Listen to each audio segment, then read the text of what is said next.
whatever. Like it's basically like mayonnaise, like spicy mayonnaise. I mean, I guess it's got mostly good stuff in there, like edamame and cucumber and ahi tuna, salmon.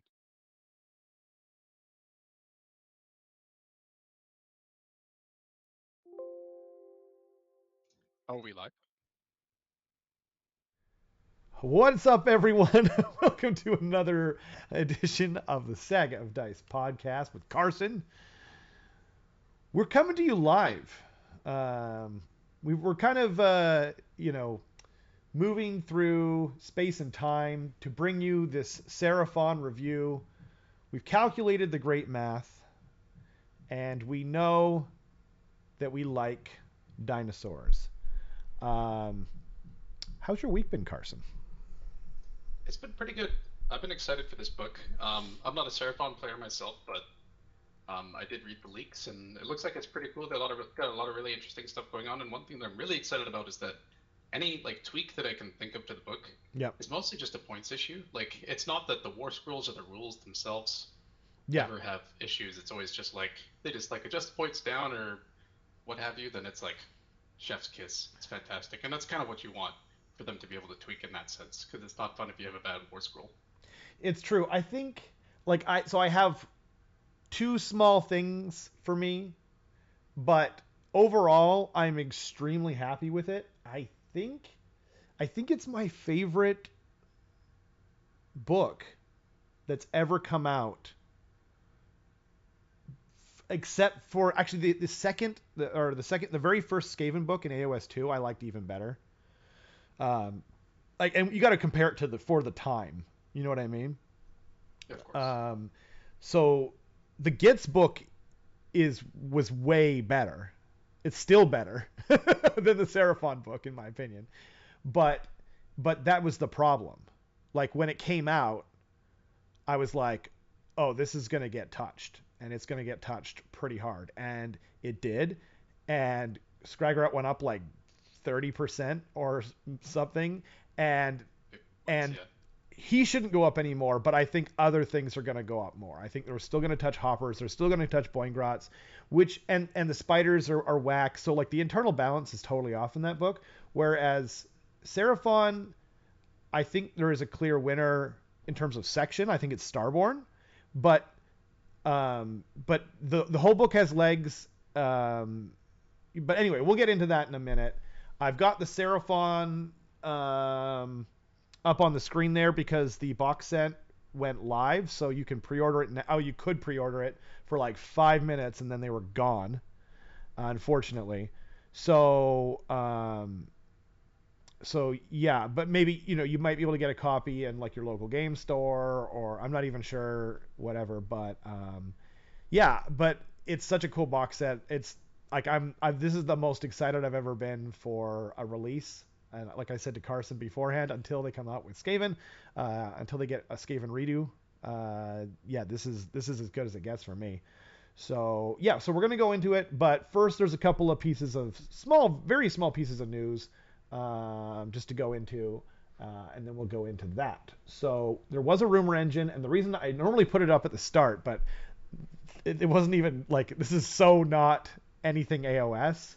And I mean, technically now this is called the Saga of Dice podcast, and even though we both play 40k, we both like 40k, so it's not like we dislike it or anything, but it just doesn't really pertain to our audience as it stands right now. Um, Yeah, exactly. but what do you I want? took a look at this. Yeah, Oh, sorry, go ahead. I just want to say, do you want to take a guess of what as to what it is? Sure. I took a look at this and I tried like everything I could to be like, could this maybe be like some weird Dogbringer crusade? Like just trying to like cram it into That would be so the awesome. like the square peg that is AOS, Yeah. and I just couldn't make it work because No. of all the different aspects of it. Yeah. And like you look at the front and you're like, okay, that seems almost kind of steampunky or like Tesla-esque that it's got that thing at the front, Yep. and that's not something you see super often in 40k, It's except for true. maybe orcs or something. Um, You know I don't what? think this is orcs. I don't think this is orcs, Yeah. but I tried to make it Skaven, but no, it's got to have wood and metal for it to be Skaven. yeah. And another Um, giveaway too is that if you look at there's this kind of area in on the left side where it kind of has like a little divot, and you can very clearly see it's got like plasma layers Yeah. or like Yep. something like that, and that's Yep. just not AOS whatsoever. That's Like true. that's definitely Um, 40k. yeah. I mean, I'm I'm still just gonna be a jerk and just say it's Skaven. I'm gonna say it's some kind of scryer contraption because the if you look at the Storm Fiends, they're like gauntlets. Like they're actually now that I think about it, they don't have any wood on them. You know, like they're war machines, like the Doom Wheel and that kind of thing. They all have wood on them. What up, Darktron? Welcome to the stream. Um, by the way, now that there's people have had a chance to enter the room, could you guys please let me know how my mic is doing? I had a couple of complaints that the mic was too low the last couple of weeks, and I don't want to destroy people's ears, but from what I understand, then it can destroy their ears if it's too low because the ads are so much louder than the stream. So if I need to turn up my mic, it's easy to do. I'm right here for it. And I can turn up Carson as well. Just let me know, okay? I really want to make sure it's loud enough. Okay. Is it definitely loud enough? Or is Carson too low? Sorry, just real quick aside here. I appreciate the Hello, help. Yeah. testing, testing, testing. Yeah. The level. Sorry, go ahead. I interrupted you. Well, I mean, uh, your mic is fine. Carson's a little bit low. Thank you, Dan. Appreciate it. Well, Okay. shut it down. We gotta cancel the stream. I'm Sorry, going to. guys. I'm Okay. too low. Um, can you do some like can you mainline some copium or hopium and try and turn that into a Skaven for me? And also test out your mic. I okay. This is gonna be a Skaven like lightning bolt warp fire thrower. Uh, so it's gonna have like warp power coming from like the little Tesla coils Yeah. in that little divot that we see there, or Yeah. like the coils. They're not plasma. It's like warp energy, and then at the end you have like these like Tesla coil things, and it's gonna turn into Lightning lightning. flamethrower? Oh Yeah, my yeah. god. That sounds so freaking Skaven. How did I not come up with that? And the Uh, buttons are turbo mode and mega turbo mode. one is and one is a vacuum cleaner. Yeah. Yeah, one. Yeah, that's how you go from suck to blow. Oh god. This stream is over. Okay, so now, speaking of 40k, we did get a little preview of the new Tyranid Prime. I know it's a bit of an Oh, aside, sweet. guys. Let me know, by the way, like just keep me updated on how the levels are. I would appreciate it a lot. That sounds better. Sweet, awesome, thank you. Um, what did you think of this guy? He looks pretty cool. I'm also very glad that I sold my Tyranid Prime right before this was revealed. Yeah, you That's, you in fact, I shipped it to devil. someone. I don't think it's even arrived yet. So he's like, he knows it's coming in the mail, and I'm sorry. I mean, so not everyone likes it though. Also, That's true. this is a Tyranid Prime with wings, and you The didn't. pose really makes me think that this is like part of Soulblight Gravelords for some reason. Like Yes, this, this Tyranid is actually, pretending to be a vampire. it looks so. This pose is quite similar to Crypt Flares and Vargeis from both of both armies, both Flesh Eater Courts, etc. What up, Sean? Welcome to the stream. Um, I really like it. I do like it. It's definitely not my favorite. It's probably my least favorite of everything they revealed so far, but they've been killing it so hard lately that it's whatever, right? Couple of things. I mean, I would have preferred something a little more dynamic, but I do like the fact that he's walking on his wing like a wyvern. I think that's kind of cool. But I really hope that I'm assuming you'll be able to do different loadouts. Like it won't just be scything talons. Like you'll also be able to have bone swords and different cool things like that, and maybe guns as well. But we'll see. Um, but yeah, it was an interesting choice. I think it would have looked a little bit better if they'd done the wings on top. But then they couldn't really have him walking like that. So I don't know. I like it. I like it. I like it a lot. But it's not perfect. Anyway, and then we got a little preview for the new Warhammer Underworlds Warband. I really want the Zeech guys, but can't afford it right now and whatnot. So I'm making a Yeah, they date. look awesome. They look so freaking cool. So I'm making a date to use them later. I will see Yeah. you I later. also really enjoy the. So there's that one Stormcast who has like the flat, the white mask in the back. Okay, yeah. I really like that guy as well. I know that some people don't like it, but I think it looks super cool. I mean, you can always paint the white part of the mask a different color. Um, it's got kind of like, yeah, like I'm not a huge fan of the white mask part of it, but I really like the the guy in the front. I really think he's pretty cool. He's kind of got like a Lord Ordinator vibe, but um, Like always picking up the chunk of rock too. That's a nice touch. yeah, exactly. You know, it makes makes painting it probably a little more difficult, but what are you gonna do? Oh yeah, Yeah. yeah, Darktron, man, that those Zeech models, like all of them are insane. Which all Zeech models should be, but you know, you don't always get them totally insane, so that's pretty cool. Um, and then I just wanted to highlight there was a really cool Seraphon article. If you can't like me, you can't get enough Seraphon. There's kind of like a what have they been up to? You know, where are they now? Sort of a little bit of a lore article, which was really fun, and it's up on the Warhammer community site, and I suggest you check it out. Um, is there anything more? Okay, so next week, before I forget. Oh, actually, so two things first. So first of all, I wanted to shout out some people. Okay. Um, Shout outs as always to the patrons. They really help me out, and it's such a great community. You can join the Warhammer, or excuse me, our Discord. It's you can just anyone can join now, and they are just the nicest and best people on there. So I highly recommend anyone who wants to just kind of chat with us and the rest of the scallywags on there come and join. Uh, and so, but shout outs to the patrons. Like they really have been so great lately, and it's just so great to have encouragement. You know what I mean? But also, I wanted to shout out James. He's been editing the videos lately, and it's allowed me to do so much more. So I really wanted to just say thank you to him for helping me out and editing a lot of the videos lately. If it weren't for him, we wouldn't have a dice cam because I just wouldn't be able to do that. Like it would take me too much time to do by myself. Um, so thank you to him.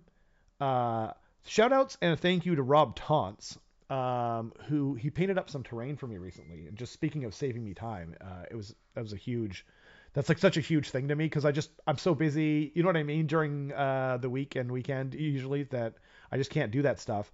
So that made it, that really helped me out. And then another last one. I'm sorry to anyone who's just like okay, huge shout out to my new friend Kenrick. We just played a battle report. He's Carson's friend, but he's always been my friend. Like we just didn't know we were friends. Like much like the Seraphon who plan and know things throughout space and time.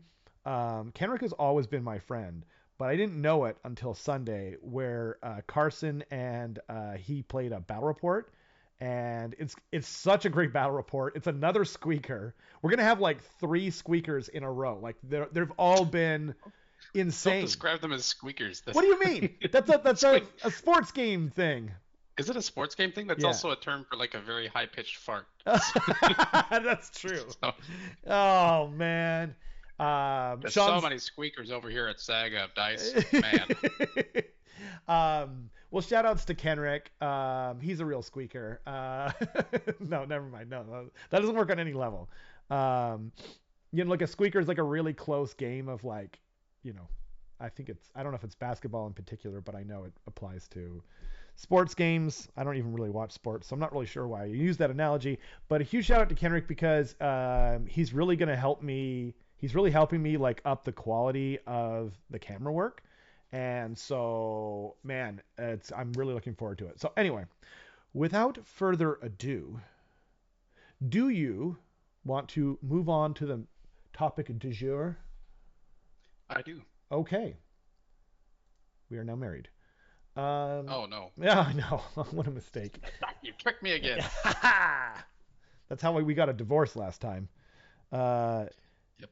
Sean says Kenrick is a gentleman of the highest quality. It's so true. Uh, yeah, really enjoyed him. So, Seraphon, Carson, We got someone once again through the geomantic web has leaked the entire book. So thank you to them because without them, I would remain way further back than everyone else. But with them, I'm pretty much on the same level. And so it really helps us prepare. So we've had some time with this book now. And this is a little bit closer than we normally do a book review, you know? But yeah. So what did you think? What are your overall impressions of the book, Mr. Carson? My overall impressions are good. Um, I think this is a really interesting, very interesting book. It's much different than what I'm used to as a Slaves to Darkness and Ogre player, where I'm just like, I'm just gonna send all my dudes directly towards you, and then we're just gonna see what happens. This is very much so. You can see that you have to plan things out a decent amount ahead of time. Yeah. You really have to chain the combos. And one key to one of those combos is actually on the screen right now. The spatial translocation is big for Yeah. sure. Yeah. I think that's going to be the result of a lot of big bomb lists and stuff like that. And I think it's cool that um, what's it called? Like they changed up some of the rules for some of the like core battle line people. Like Saurus warriors are definitely different. Oh my gosh, Um, yeah. there are no more Saurus knights. There's just Agrodon lancers, and they're kind of interesting too, albeit polarizing for sure. Yep. Um, but yeah, lots of really cool stuff in here. What about yourself? Um, yeah, overall, I like it way more than the first book. Um, and I don't really care too much about power. Like Darktron says, Starborn is definitely the best part of the book, as it sits right now, and that can always change because, and that's actually a lot easier to balance now because all they have to do is like there are some units that are really that are like you pretty much only take in Starborn and vice versa and Coalesced, right? And I'm a Coalesced boy. Like all I care about is Coalesced. And I really like this book because it's not too powerful. It's just super um it's just very I would just say it's like it's probably overall mid tier. There's a combo in here that we'll discuss that's that people caught on to right away. Carson messaged me like right away, and I was thinking the same thing. I mean, I was actually wanted to do something similar in the old book because you could cast through the Oracle from anywhere on the battlefield even then. But but anyway, so super interesting. Not a lot of overlap. Like you're only gonna see like the Raptidons in Starborn, I think. You're only going to see like the Agrodons, for example, in the Coalesce side, right? Saurus Warriors, maybe not, but like without their damage or buff thing or debuff, I guess, to other units. Um, without the Coalesce debuff, like I just don't see people. I'd rather just take a bunch of skinks. You know what I mean, and layer my chaff. Anyway, getting a little bit aside from that, the most interesting thing to me was there are no Seraphon allegiance abilities. And I guess that's where we'll Yeah, start. They don't exist. They are they are literally completely locked to the subfaction. There's only two. yeah. Starborn, which in the lore are the guys who are like still living in a dream. They're still doing that kind of thing. And then there's the Coalesced who have become proper lizardmen. And I say proper because the other ones are not proper. Yo, Chaos Discordia. Middle of the night here in Poland, so happy to finally watch you live. Happy to have you, Discordia.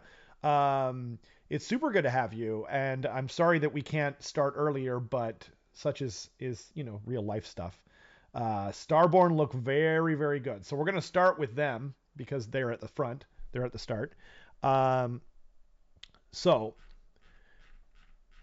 what do you So think just about? starting with their allegiance abilities, I guess. Yeah, what do you think about their allegiance abilities? I think it's really interesting, and also talking about how Coalesced and Starborn are very separate. Um, like definitely their allegiance abilities aren't just like slightly different flavors of the same thing. Like they are completely They're different. Like it's so different, hey? entirely different. So like one thing you'll notice is that there are two heroic actions that are available to Starborn Slan specifically. Yep. And like I alluded to before, spatial translocation is going to see a lot of use just because that's literally a teleport in the hero phase of this land and one other unit, and it says any other unit. There's no limitations whatsoever. You can bring a monster, you can bring skinks, you could bring whatever you want. You could bring a Um, Dreadsaurian. sure, if you wanted Yeah. to, yeah, you could just be like, here you go, and just Not sure why teleport you him across the would, map. but yeah. Yeah. And then also cosmic power is a really interesting thing too. I know there's a lot of similar systems in other books too, but it's nice that it's tied to spell casting. Yeah. Um, like you can actually get pretty high in the table pretty darn quickly. Like if you get a good round, like if you get a good hero face off, you could cast the cleanse the realms immediately. Actually, like first battle round. Right. I guess we're kind of jumping ahead a little bit. There is one other heroic action. Right. Um, Yes. and that I used to be a general allegiance ability. So it just used to be any time you had a slan, they could just do that. But it was at the end of your hero phase, so you had to plan it out in advance. This is a lot nicer. And if you're taking the bottom of the turn, you can do both of these things. That's very true. Yeah, you Yeah. can do both of them. Um, that being said, I don't think that one's going to see a huge amount of use. Just because this is kind of spoilers, but to be quite honest, like the Slan spell lore is not the greatest. Like there's a couple good spells, In but they're Starborn, it's good. yeah, I think it's good like in Starborn. it's good, but again, like it already knows so many spells, and so Well, it knows 1 plus 2 on its war scroll. that's true. Yeah, Um, I mean, it's a utility piece, and you know, like if you roll at the start of your hero phase, well, I mean, I guess we're kind of getting into the slant here a bit, but like it's yeah. So Dan says it makes me want to run Null Myriad. That's the Bone Reaper army that or sub allegiance that ignores spells on a 2-up.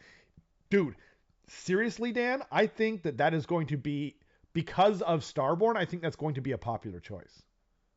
Like, I think that's going to single-handedly change things, unless they really, really nerf Croak, which they might, which would be unfortunate because it's like, well, then now no one gets them. You know what I mean? But we'll see. Um, so one thing to keep in mind as well is you said that you can cast both of these heroic actions if you're going second. Not with It's worth Croak, but yeah, not with Croak, yeah. but also it's important to like bring I attention to we're going to be getting a new GHB soon, yeah, right? yeah. Like Great point. that might not be a thing very soon. Like it I'm could be a sure matter of it like won't be, as a matter of one or fact. 2 months, That's right? true. That's true.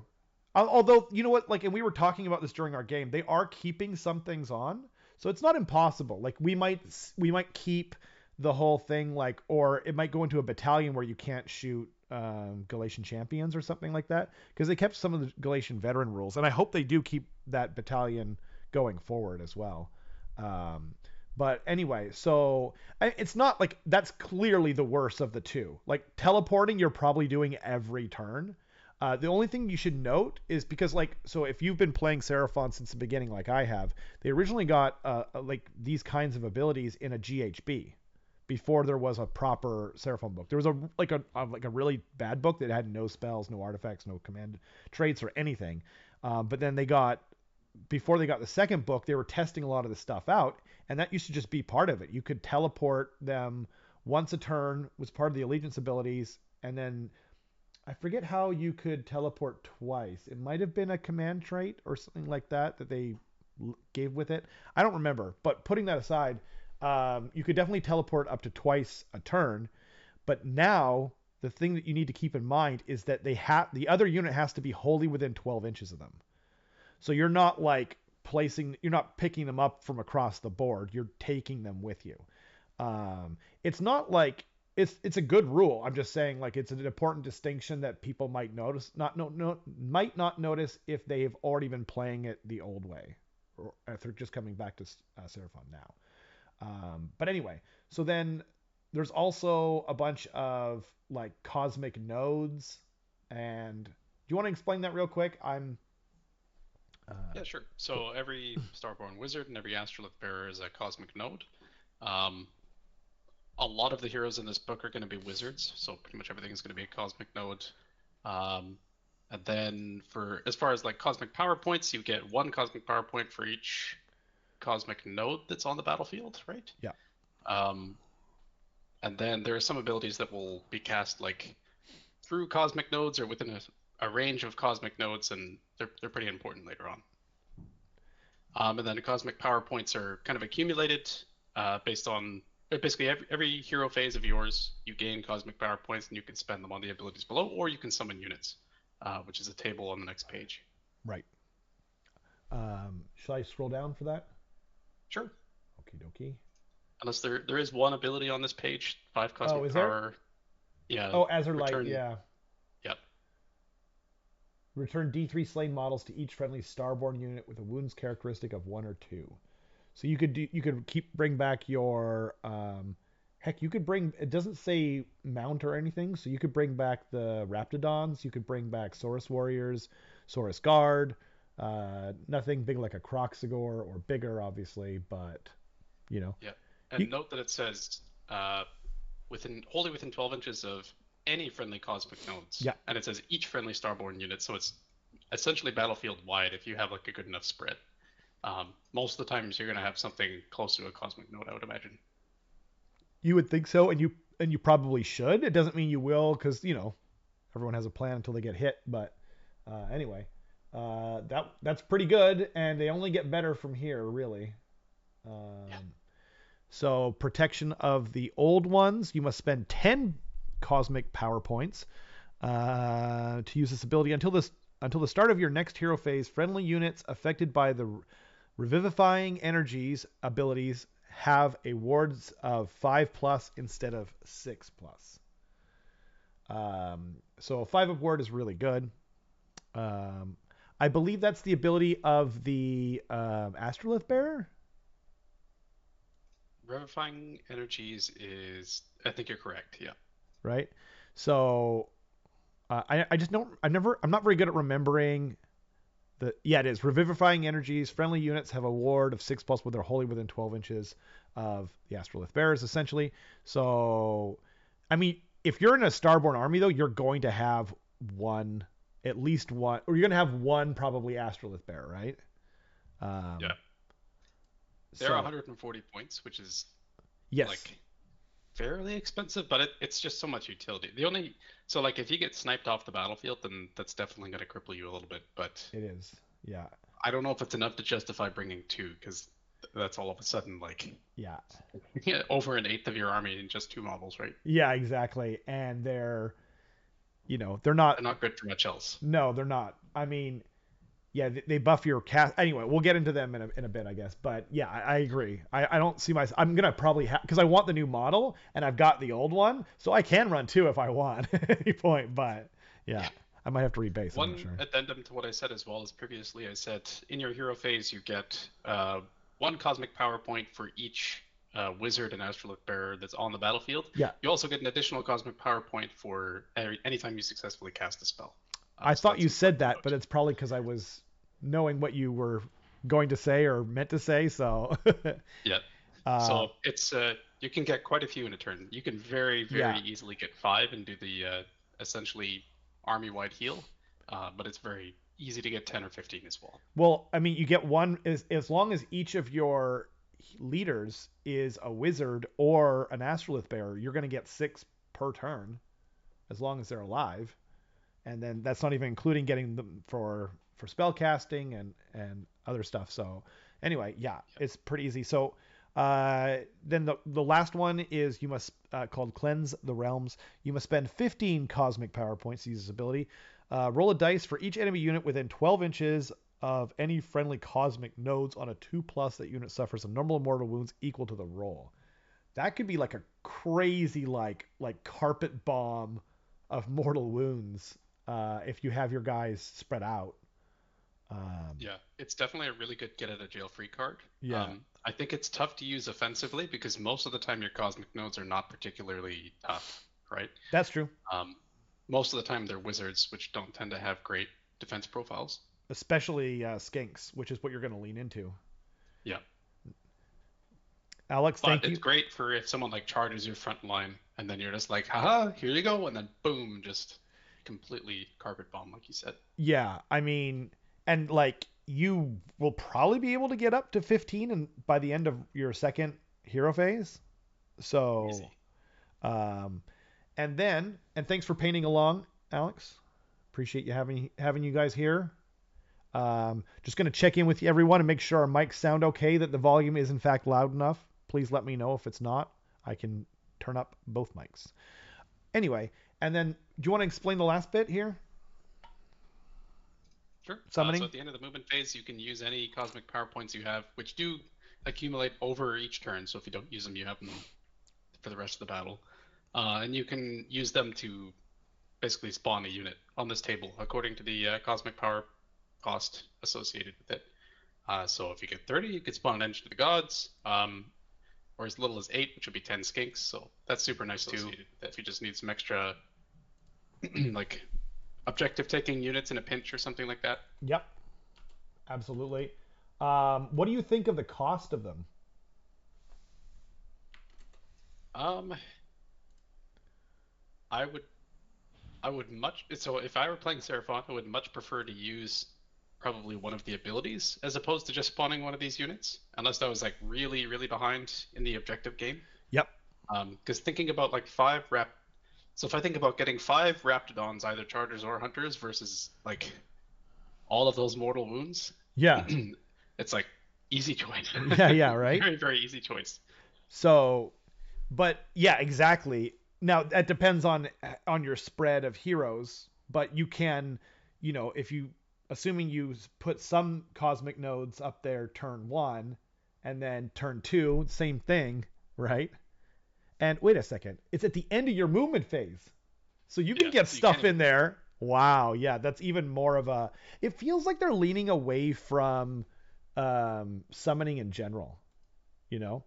Uh, Yeah, but so yeah, absolutely, that's true. Yeah, I was thinking the same thing. Although, like, I can see for 8, like 10 skinks, like yeah, that's not bad. it's not Especially bad. because ten skinks is not a target that anyone would really want to attack, No. right? And they're quite fast, and they're Yep. you know great for just capturing objectives in the back line or something like that. So I could definitely see people pulling out 10 skinks quite often. Yeah. Um, but most other things probably not. Probably not. I could see doing um I could see also doing Terra Wings if it's earlier in the game because Terra Wings are very fast.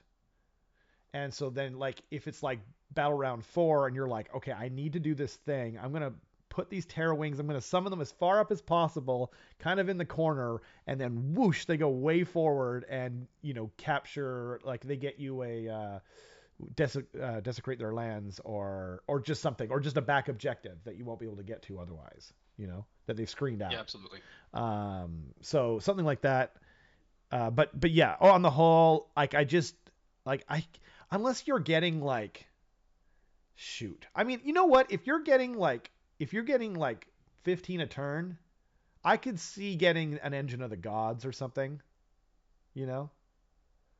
Because the It would Engine also of the, be really funny to spawn in a Bastillodon and just like snipe something without your opponent realizing that that's going to happen from across the battlefield. heck yeah. And Bastillodons got really interesting. Like I like them way more now, even though I think we're gonna see them a lot less. Yeah, Uh, Hail Eris. I don't know Eris, but Hail Eris. I think I can I'm go sure along they're with a that. nice person. I'm sure they're a nice person too. Actually, Cool. I don't. Maybe they're not. Actually, maybe not. What are Yeah. we talking about? I have no opinion one way or It the other turns on out they're just Eris. some piece of Yeah, garbage. Yeah. yeah. Anyway, moving right along. So we're on to some command traits here. Really interesting stuff.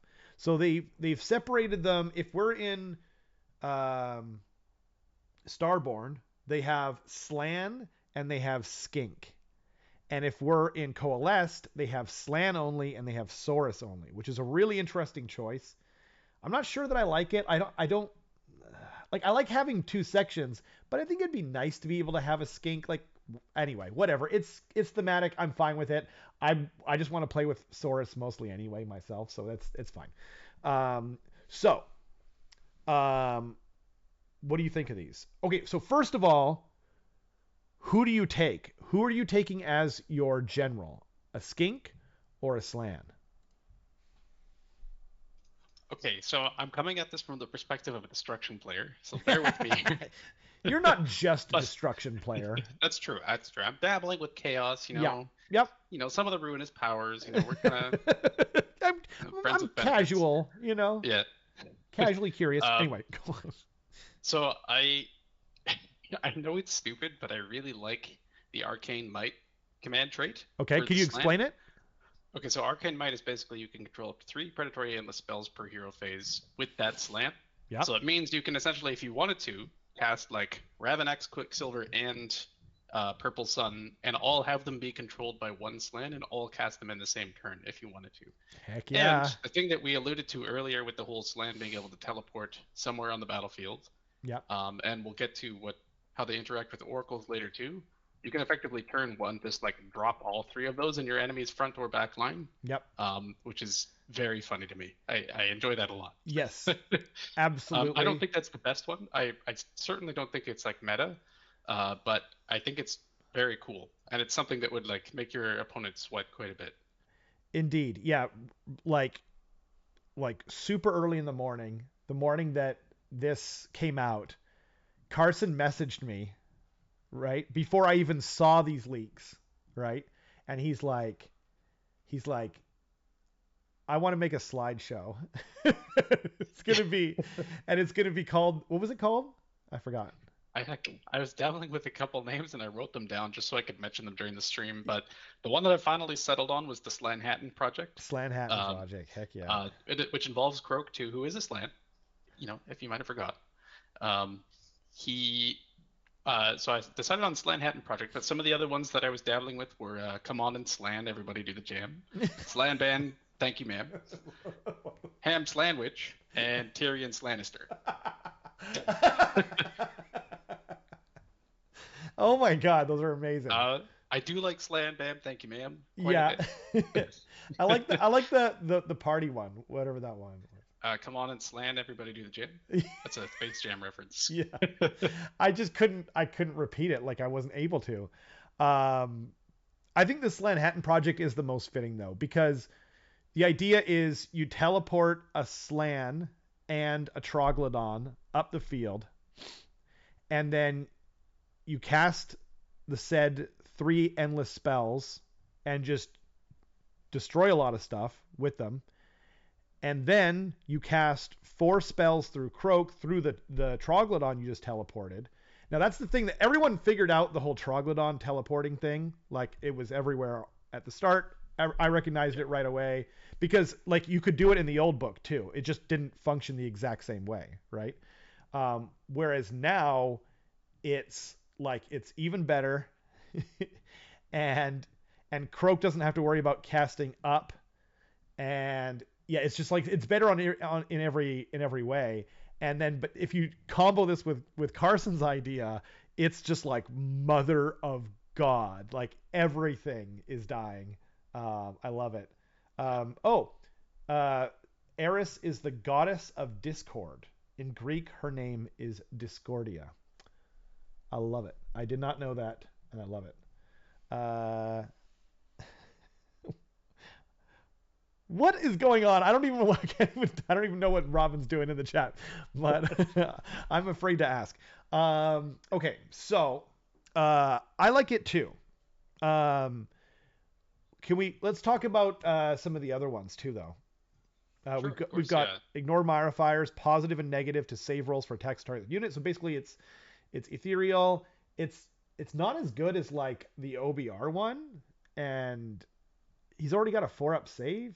So It's not great. Yeah, no, it's I that don't felt like like them. one they kind of threw in there as like, oh, we got to put a mediocre one in. So it's certainly not like bad, but It's there's not. definitely better options. It's not. It would be compelling if he had a 3-up save. It would be Yeah, interesting. Just but even then, it's like I don't know. You kind of want to focus more on. It doesn't seem like you want to bolster yourself defensively in this army. It seems more so you want to stack all of your buffs to like absolutely nuke something. yeah, Like best and defense is a leave. good offense. Exactly. Yeah. Yeah, I agree. And yeah, anyway. So, and then Lord of Celestial Resonance. Each time this general successfully casts a spell that is not unbound, successfully unbinds a spell. Successfully dispels an endless spell, you receive 2 cosmic power points instead of 1. That seems like the best one. This is very good. Yeah, it's excellent. Yeah. Considering the abilities that this allows you to use like Yep. consistently, it's fantastic. Yep.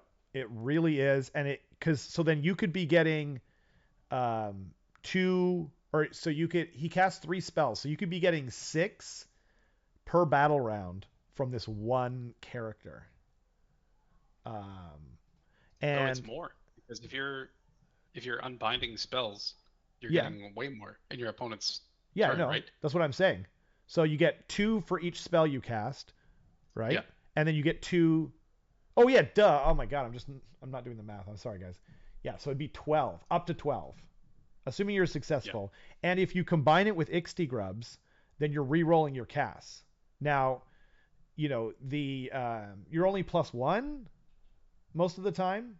Well, not to cast. To cast, you're +2, assuming you have an Astrolith bearer, and then which I'm pretty sure he only gives plus to cast. So, but like, against, I mean, +1 with a reroll is pretty awesome. You know. So anyway, well, it's one reroll, I guess. But putting that aside, um, and then the other one is Vast Intellect. This general knows 2 extra spells from the lore of Celestial Domination. That one's pretty good. Like, I can see taking that. But I think my main one, I think the one I'm mostly going to take, I don't know. I love your idea so much. It'll kind of it'll depend on the endless spells. It'll depend on the meta and a few other things. But, I mean, shoosh. Yeah, that sounds good to me. I think the safe option is definitely Lord of Celestial Resonance. Totally. Um, Yeah. and I think we're going to see a lot of that in a lot of lists. But if you want to be with the cool kids, we're going to play with Arcane Might.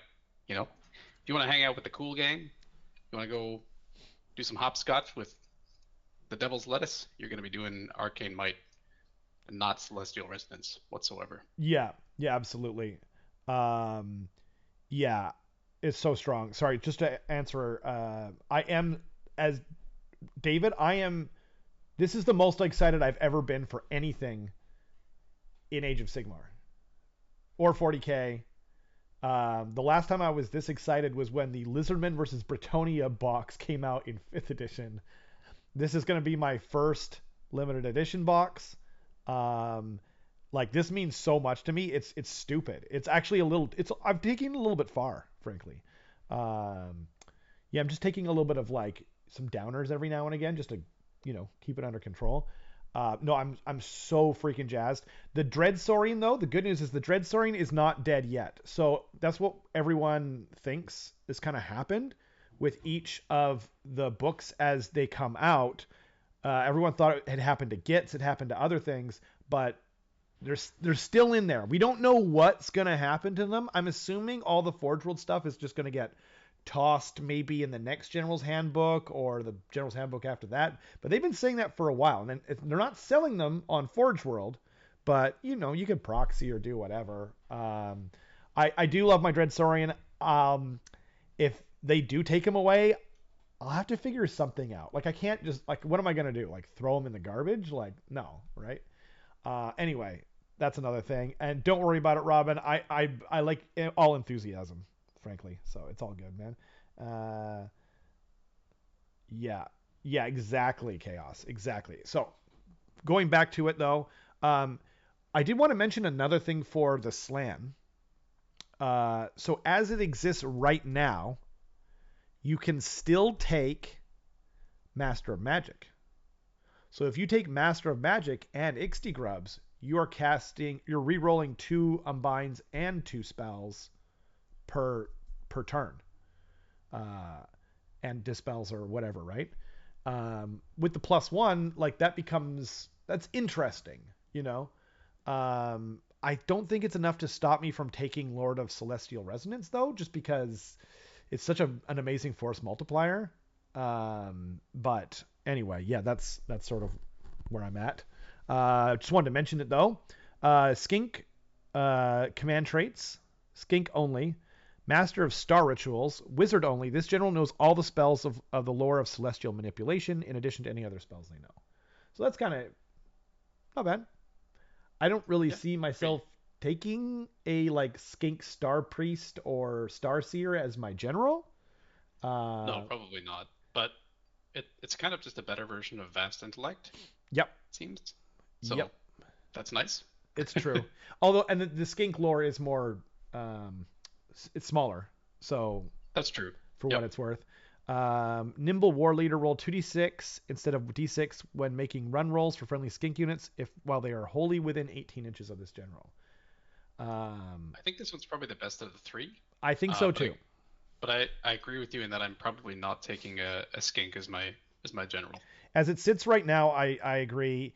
Um, so Eric came up with a really cool combo, and I'll talk about it here, just because I don't see a better spot to talk about it. Um, so his combo. So this doesn't say wizard only. So if you want to make him your general, you put it on the skink chief on Stegodon. So then you got this monster that's running around the field. It's making all your skink units considerably faster because it doesn't say take the highest. It just says roll 2d6 for your run rolls. So you're making your skinks really fast, especially if it's your raptidons, etc., right? Or regular skinks, doesn't really matter. Then this is Eric's combo. So thank you to Eric. He was supposed to be on the show tonight, but he couldn't make it unfortunately. And he's such a brilliant person, and he really knows Seraphon super well, and he's a better Seraphon player than I am. But we've got other shows planned for next week and the week after, and so it was just like, well, when are we going to do it if we're not going to do it? You know what I mean? So that's what we ended up doing the show anyway. But this is his combo. So if you make him the this sorry not him making him the general was not part of his plan, but you give the skink chief on Stegodon the arcane tome. Now the skink chief on Stegodon becomes a wizard with the skink keyword and the wizard keyword, which means your Seraphon and or excuse me your Slan or Croak can cast their spells through them. So that becomes pretty cool. As you move forward, it just adds range. So if your Troglodon gets picked off, you've still got another node and or etc. To use. It also gets you more cosmic power points, and it also makes it so that your uh, I mean, it just buffs everything really, and it makes it a more durable skink hero for you to use. So that's just kind of a cool wombo combo. Shoot, Yeah, I hadn't yeah. considered that actually. I I hadn't completely either. forgot that I don't even there are think I would skink have. leaders on massive monsters. I don't think about using Arcane Tome. Like I actually try, and this isn't like a. I just like that. I like to, if I can, I try to use only artifacts from the book. If I can, I like to just use book stuff from the book. But Arcane Tome got a huge nerf recently, but it still does all the things that you need it to do. You just won't be able to you know, put Flaming Weapon or take one of the spell lores from the book. But and then I guess last and maybe least is Shrewd Strategist. Do you want to explain that? Sure. So it's basically a once per battle in your opponent's combat phase, you can choose one unit to um, charge your opponent, and yeah, it's okay. It kind of sucks that it's once per battle. Yep. Um, there are just a lot of other armies that have this exact same thing, except much better Yep. and much more consistent. Yep. I think it's Legion of Night for Yep. um, they just have like the counter charge every single turn, right? Or is that am I thinking of something different? I think it's OBR has that in one of Right. their factions, and I can't remember Legion of Night off the top of my head. I'm such a like a lore like Melvin kind of player that or what's it Vorthos? Anyway, it doesn't matter. That I just like I'm only playing Coalesced. Like I barely even looked at Starborn because I'm just like it's not for me. I looked at it before the stream to like check things out for what I needed to know, but I'm only playing Coalesce, baby. I'm all freaking into it. So anyway, yeah, I just with the once per game sort of thing on it, I just don't think it's great. But and then we've Yep. got some artifacts. Um, what do you like in here? What's your favorite?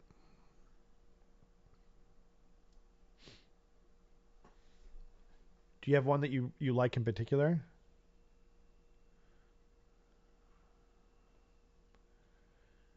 Um, Oh, sorry, I was muted this entire time. oh, okay. I was um, just like, I guess he's thinking. What up, yeah, Keith? Thanks for joining let us. me just rub my mustache here. No, starting with the Slan, I don't think any of them are super. So let's just go like down the list. Relocation Orb is kind of made obsolete by the heroic action that you already get for your Slan, And in my opinion. it's at the end of the phase too, which makes it Yeah, more difficult. Like, cause like it's like so sometimes like I could see using it as an emergency. Oh, I need to get to so and so that I can bring them back with me and do something funky. But they made it at the end of the phase, so it's like okay, no thanks. yeah. You know? And then the Prism is also A, it's once per battle, which is not great, and B, it's just straight up worse than your top tier cosmic power ability, which Yep. is just like everything within 12 inches of a cosmic node gets that exact same thing happening to them, and there's no 2 plus claws. It's Right. just the number of the dice roll. Yeah. So it's like once per battle, there's a chance that something doesn't happen. You're like, cool. Like, Sweet.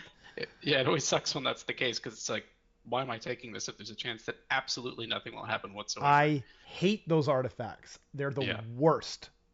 Sorry, go on. yeah. No, I completely agree. Zoetic Dial, let me just reread this real quick. Also, Add sorry, my one to dog's save barking. rolls for attacks that target the bearer is pretty good. Um, and then, by the way, the last one, I like every time I look at it, I'm like space folding Steve. Like, what is it? Space folder Steve? Because like the Old Space Folder Steve. that's what it looks like. Because like the leaks are not very clear, right? There's someone's pictures taken off of a cell phone from 2001. Yeah, Um, I think that out of all of these, I probably Space Folding Steve is actually probably my favorite, to be honest. Um, just because it's kind of like Annihilators and Stormcast. Like you can do a combo where you set them up outside of 7 instead of outside of 9. yep, And it's once per turn, which is really nice. Like you can keep reusing exactly. it. Yep, It's very consistent. So that would probably be my pick out of the slam. yep. That's I totally agree. Keith says he seems he is late. No worries. We're happy to have you anytime, Steve. Does the bookkeeping army look so far? Did they dial it back a bit? I mean, it's certainly not as strong as the last book, um, except at the end because at the end it was dismal.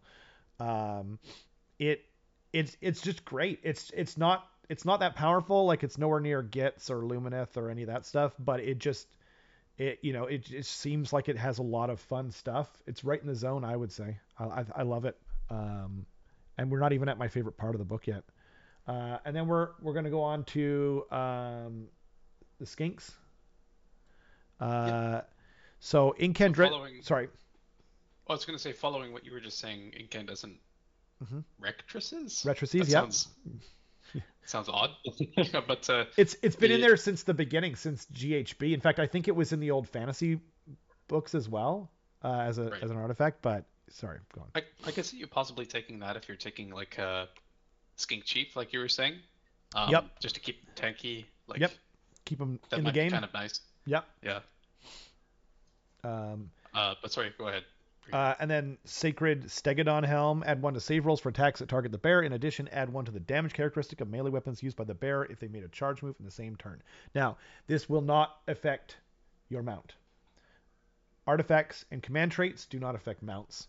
I've seen a lot of people confusing this on every Facebook group. It seems like still they don't affect your mount. So this will only affect the skink chiefs like crappy or the oracles kind of crappy, attacks.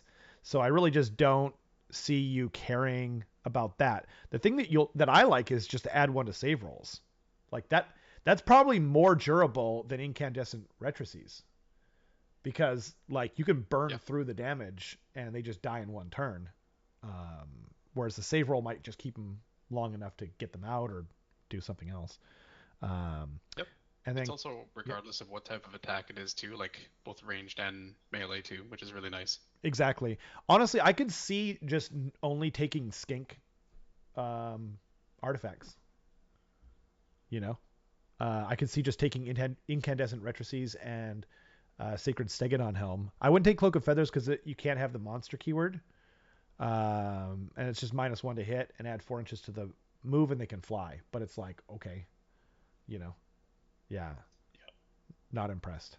Um, okay, then we're gonna go on to some spell lore. So we've got 5 spells for the Slan. I quite like them. Comet's Call has been moved over here, so it no longer exists in Coalesced, which is unfortunate.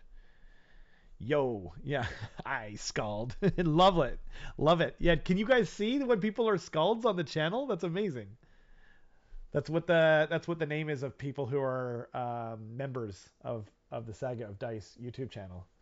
That's so Oh, cool. cool. Yeah, I didn't know that you could see when people are doing that. I can't see it on my thing. Anyway, um, okay, so Comet's Call has been moved over here. Casting value 7. Pick up to D3 units on the battlefield, anywhere on the battlefield. If the casting roll is 10 plus, which means it's doesn't have to be, it's not unmodified. You don't need to roll a natural 10. Uh, you can add stuff from the Astrolith Bear, etc. Pick up to D6 units if it's a 10 plus instead of D3. Each of those units suffers D3 mortal wounds. So you don't need to roll like a 2 up or do anything before that. It's super good. It used to be, it's like the best spell in the old Seraphon lore, and now it's only Starborn. This one you're probably going to take every time. Um, I think it's the best one, and it came first, It's very unfortunately. good. Yeah, And what's nice is that it exists outside of the context of the combo that everybody's talking about with the Troglodyte as well. Just because, like you yep. said, it's on the battlefield. It's not range specific. Yeah, you just long bomb it, into the backfield if you want, Yep. and you can use it to pick off Galatian champions or whatever you want. It does say different units, but you know, it adds up, man. Um, so then we got Tepok's Beneficence, I think. It's a spell that has a casting value of 5, range of 18. If successfully cast, pick one friendly skink unit wholly within range and visible to the caster until the start of your next hero phase. Subtract 1 from wound rolls for attacks that target that unit. Also really good. Really, really good. Um, yeah. Uh, I mean, I don't know what It's else to also say. casting value 5, which is like borderline autocast for a slam. Yeah, even more so for Croak, Yeah. right? Yeah. Yes. Horrible. Yes, it used to be on the Slan's War Scroll. You're right. Absolutely. I was thinking it was general. I always took a Slan because I didn't have Croak painted. uh, yes. So yes, Chaos, because the Slan's little what do you call it, like mobility scooter thing does not have an attack profile. It doesn't count as a mount because it's not a mount really. It's just a chair. It's just like think of it like rollerblades or something like that. It's not. Yeah, it's mobility scooter. Yeah. Um, Skink tacos, yum yum yum. Oh, sorry. I'm sorry. I didn't realize I can't use the one that I'm using on the spell to show the stream, guys, because it's too small. So I have to pull it up twice. Thank you for letting me know. Yeah, I got you. Thank you. And you guys are a little behind me too, so I'm just catching up with what I'm doing. It's like I already changed it. Oh right, yeah, yeah, yeah. You guys, I'm ahead of you guys. Um, yeah, that's exactly true though. That makes sense to me. Soul Mason should have a mobility scooter then. Yes, he should. But does the Soul Mason have an attack? Does the Soul Mason's thing have an attack profile? Um, I don't know. I don't remember which one's the Soul Mason. Anyway, Drain Magic, casting value 6 if successfully cast until the end of the phase. Add 1 to dispelling rolls made by friendly units and subtract 1 from unbinding rolls made by enemy units. This is not even functional right now for the most part. They seem to have made a mistake. I don't know how they can change it unless they just put like you can cast this spell at the start of the hero phase. Because like, what is it even doing? Like, That's cast. very odd. Yeah. I mean, the second part of the spell, I guess, Yeah, works, but yeah, the first part is it's very odd. yeah, exactly, right. Uh, so anyway, not great unless like you have some kind of plan for it. But like, I don't know. I'm just taking the other two most of the time anyway. Mystical Unforging, casting value of 8, range of 12. And don't forget, all this can be buffed by 6 inches if you have an Astrolith Bear. Pick one enemy unit within range visible to caster. Until the end of the next hero phase, the rend characteristic of that unit's weapons is treated as nothing. That's insane because it's not like it goes down by 1, it just literally unmakes their rend. So you've got like something that's going to charge in with -2, -3 Ren, like a Vampire Lord on Zombie Very odd. Dragon, like a like the what's it called, the Achillean King, Kragnos. Actually, Kragnos will probably just be like 3d6. I ignore that anyway. But like that's insane. That's a really cool spell. It's great for utility. Um, Anything you want to add, Carson? No, I completely agree. Like it shuts down some really powerful units. Like someone put that on my Iron Guts, I'd be very sad. Yeah, Um, yeah. you put it on Durthu, you could put it on Kurnoth, you could put it on yeah. There's limitless things, Who right? doggy? Yeah.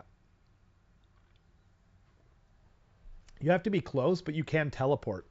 So, Yeah, exactly. If you're doing that bomb either way, then it's just like boop. yep. Don't care. Hi there. Yep. Um, Stellar Tempest is the thing that they always do. Range of 24 inches, which can be buffed to, like I said, just by 6 inches, and then it's just the pick a unit for each model, roll a 5 up, and you do one mortal wound. It's the normal horde killer spell. You know, I mean, it's like second to last. I'm probably taking it, but you never know.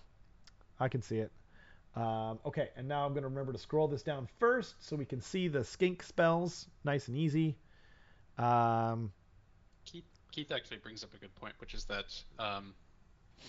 this changes the rend characteristic, or changes the rend to a specific value. So if you have modifiers after the fact, it will still change the rend to be better later. is that true? I think so, One second. because it Let's read says it again. Uh, the rend characteristic of that unit's weapons are treated as nothing. So let's say they were already nothing, and you buff that unit by giving them an additional rend or something like that. right. That additional rend would still be I think that's in place. covered in the Lumineth FAQ. I think he's right. That I know this because of Alarith units. Yeah, he just said. Yeah, I think that's where it's ringing a bell for me as well. Yeah, that That is sounds quite right. niche, though. But I mean, like, even still, you know what I mean? Like, if it goes from, although actually that will make a huge difference to like Morsar eels. Like, you're never casting this on Morsar eels because they have Ren 0 unless they make a charge, right? But it's still a really good spell. I mean, I would, like I said, I would probably go 1, 2, 3. Like, Comet's Call is just so good, and then -1 Rend, and then probably that's next. But in some situations, man, like if you got Croak or something. Anyway, putting that aside. Okay. Uh, Maybe we should like start doing some highlights. I'm not sure. Do we want to highlight every spell? Because we still have Coalesced to go through as well. Um, That's very true. I mean, do we want to? We can go through like in detail both Starborn and Coalesced, and then do highlight war scrolls maybe. sure. I Okay. don't know. So Cosmic Crush, a spell, casting value 7, 12 inches. Pick one enemy unit within range, visible to the caster. Roll a number of dice equal to the models in that unit. For each roll that exceeds or excuse me, that equals or exceeds that unit's save characteristic, that unit suffers one mortal wound. There was another spell like this. I don't remember what army it was in. It's good against stuff. Well, it's okay against stuff that have like a 2+, but then those units are always elite. But like if you have like a bunch of what are they called? Like squig hoppers. If you got like 30 squig hoppers, then you're rolling 30 dice and each 4 up is a mortal wound. So there is a place for it, but it's not blowing my socks off. What do you think? Yeah, more tech guard as well. That could be good. Yeah, yeah, exactly. Bobby is being hilarious. Oof, might as well surrender at that point. Is Hilarious. that your friend Bobby? Yeah, it is. Nice. Welcome, Bobby. You're in good company here. Um, it's in the general FAQ now. Keith says it talks about the Achillean King and flaming weapon. I remember that too, actually. Thank you for pointing that out. Okay, Celestial Harmony, casting value 5, range 18. Pick one friendly Seraphon unit wholly within range and visible to the caster. If the casting roll was 10 plus, pick all friendly Seraphon units wholly within range. Until the next hero phase, they have a bravery characteristic of 10. So the Starborn units used to all have a bravery characteristic of 10. They were treated as demons. Um, where now you have to like cast a spell to get that. Eh. Yeah. Like because like the only time I would think about doing this is if I was trying to like heroic recovery and it was really important, but that happens before this happens anyway, so it's just kind of like, yee. Although I guess you could in the next hero phase, like you could pull some like 40 chest kind of stuff, and then you cast this spell, retreat the unit, and then heroic recovery them in your opponent's turn, like for D3 So much wounds, pre. like ugh. Yeah, exactly. So much Yeah, pre-planning for D3 for wounds. It's D3 like, wounds from a don't do skink, by the way, from a skink. Yeah, a skink spell. You're not even casting it from a slan. Speed of Huanchi, one of my favorite old ones. Speed of Huanchi is a spell that has a casting value of 6, range 18. Pick one friendly Crocsgore or skink unit that is not a monster and that is wholly within range and visible to the caster. That unit can make a normal move. Not bad. It's interesting that they brought Croxagore into this when that's normally like a coalesced side of things. It Kind seems, of. but So in the lore, the Crocsagore and the skinks are like buddies. gotcha. That's So fair. yeah, it's and yeah, you'll see that like the skinks and the Crocsgore affect each other on their war scrolls and everything. But yeah, I mean it's good. Like I actually like this on Raptidons because they're already fast. So you can just like you could cast this late game to just really maneuver around stuff and get around them. And if you combine that with the Slan's War Scroll ability, you could have them going crazy places. Um, but yeah, because the Slan can make them fly. So yeah, there's definitely some play here for that spell, but I don't know, like I don't know. I'm not super impressed, but like I might try and put that on the Troglodon if because you're bringing a Troglodon, right? Skink gets what's for Always. dinner. Cool. So then we're going on to there's two different like sub allegiances here. The first one's Dracothian's Tail. You're not gonna see that one all that much, but you'll see them. Like but anyway, so appear on command. It basically, I think it's just the Stormcast thing, right? Where you just set one unit for every one out of two units can be set aside and put into Deep Strike. Are you showing this on stream at the moment? Oh, I'm sorry. The Trog is a I got your back, monster. chat. I got your back. We got your back. Yes, it is a monster, but you're. So Horrible says for that speed of Huanchi, it says pick one friendly Crocscore skink unit that is not a monster, but the skink oracle can cast it onto the Raptidons. So he doesn't have to pick himself. That's what I meant. I was probably not being very clear. I am a potato. So now we're on to Stracothian's Tail. Is that centered? I think it is.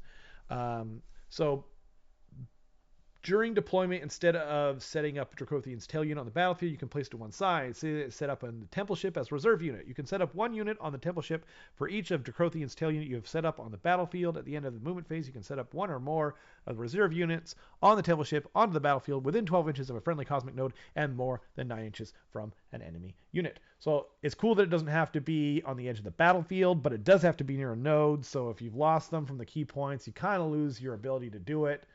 I'm not super impressed, to be honest. I think it's very meh. If they Just had bring just bring gangs of Sotek every time. Sorry. Yeah, We bring haven't got to bring it yet, but just bring it every yes, time if you're Starborn. yes, all of the above, absolutely. Yeah, I'm not impressed. Because like not only that, but it says at the end of your movement phase, so it's not like you could teleport them in and then start doing some fun spell stuff. You can't. So sucks to be you, sucks to suck, as Carson would say. Um, yeah, that's all I have to say about that. Fangs of Sotek is the clear winner, and it sucks that they do that. Although I like Sotek more. Sotek's from the old world. I love his lore with the Great Horn Rat. Really fun. The symbol, not so much. I don't know why. Like the symbol should be a snake. Like what? You know what I mean? The symbol should be a snake. Sotek is a snake god. Anyway, not sure why I went on that kind of rant about something so frivolous, but here I am. The commanding player of a Fangs of Sotek army can use the redeploy command up to 3 times in each of their opponent's movement phases. In addition, the first 2 times the redeployed command is issued to any friendly Fangs of Sotek skink units in a phase. No command points are spent. What? Like, I wonder. no, wait, no, no, no, no, no, no, no. Okay. Mhm. Most of the time, this ability reads the second and third time you do this, no command points are spent. So 2 free redeploys a turn, and then if you really need to redeploy the third unit, you can spend a CP. What? That's amazing, and it's so tactical and so fun. Like, Yep. who I doggy? wonder though, does this stack with Leadership of the Alpha from the GHB? Alpha. Could you redeploy 6 times in one turn? Or I guess, yeah, Oh, I think 5 or 6 times?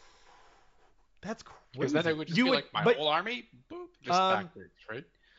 well, you could do uh maybe 5. It might be 5. It's 5 or 6, right?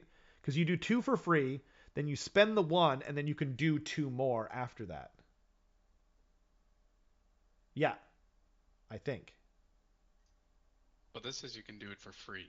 Yes, So you but can, but the but first 2 are I understand free. the logic of 5, but Yeah, I think you can do it all for free.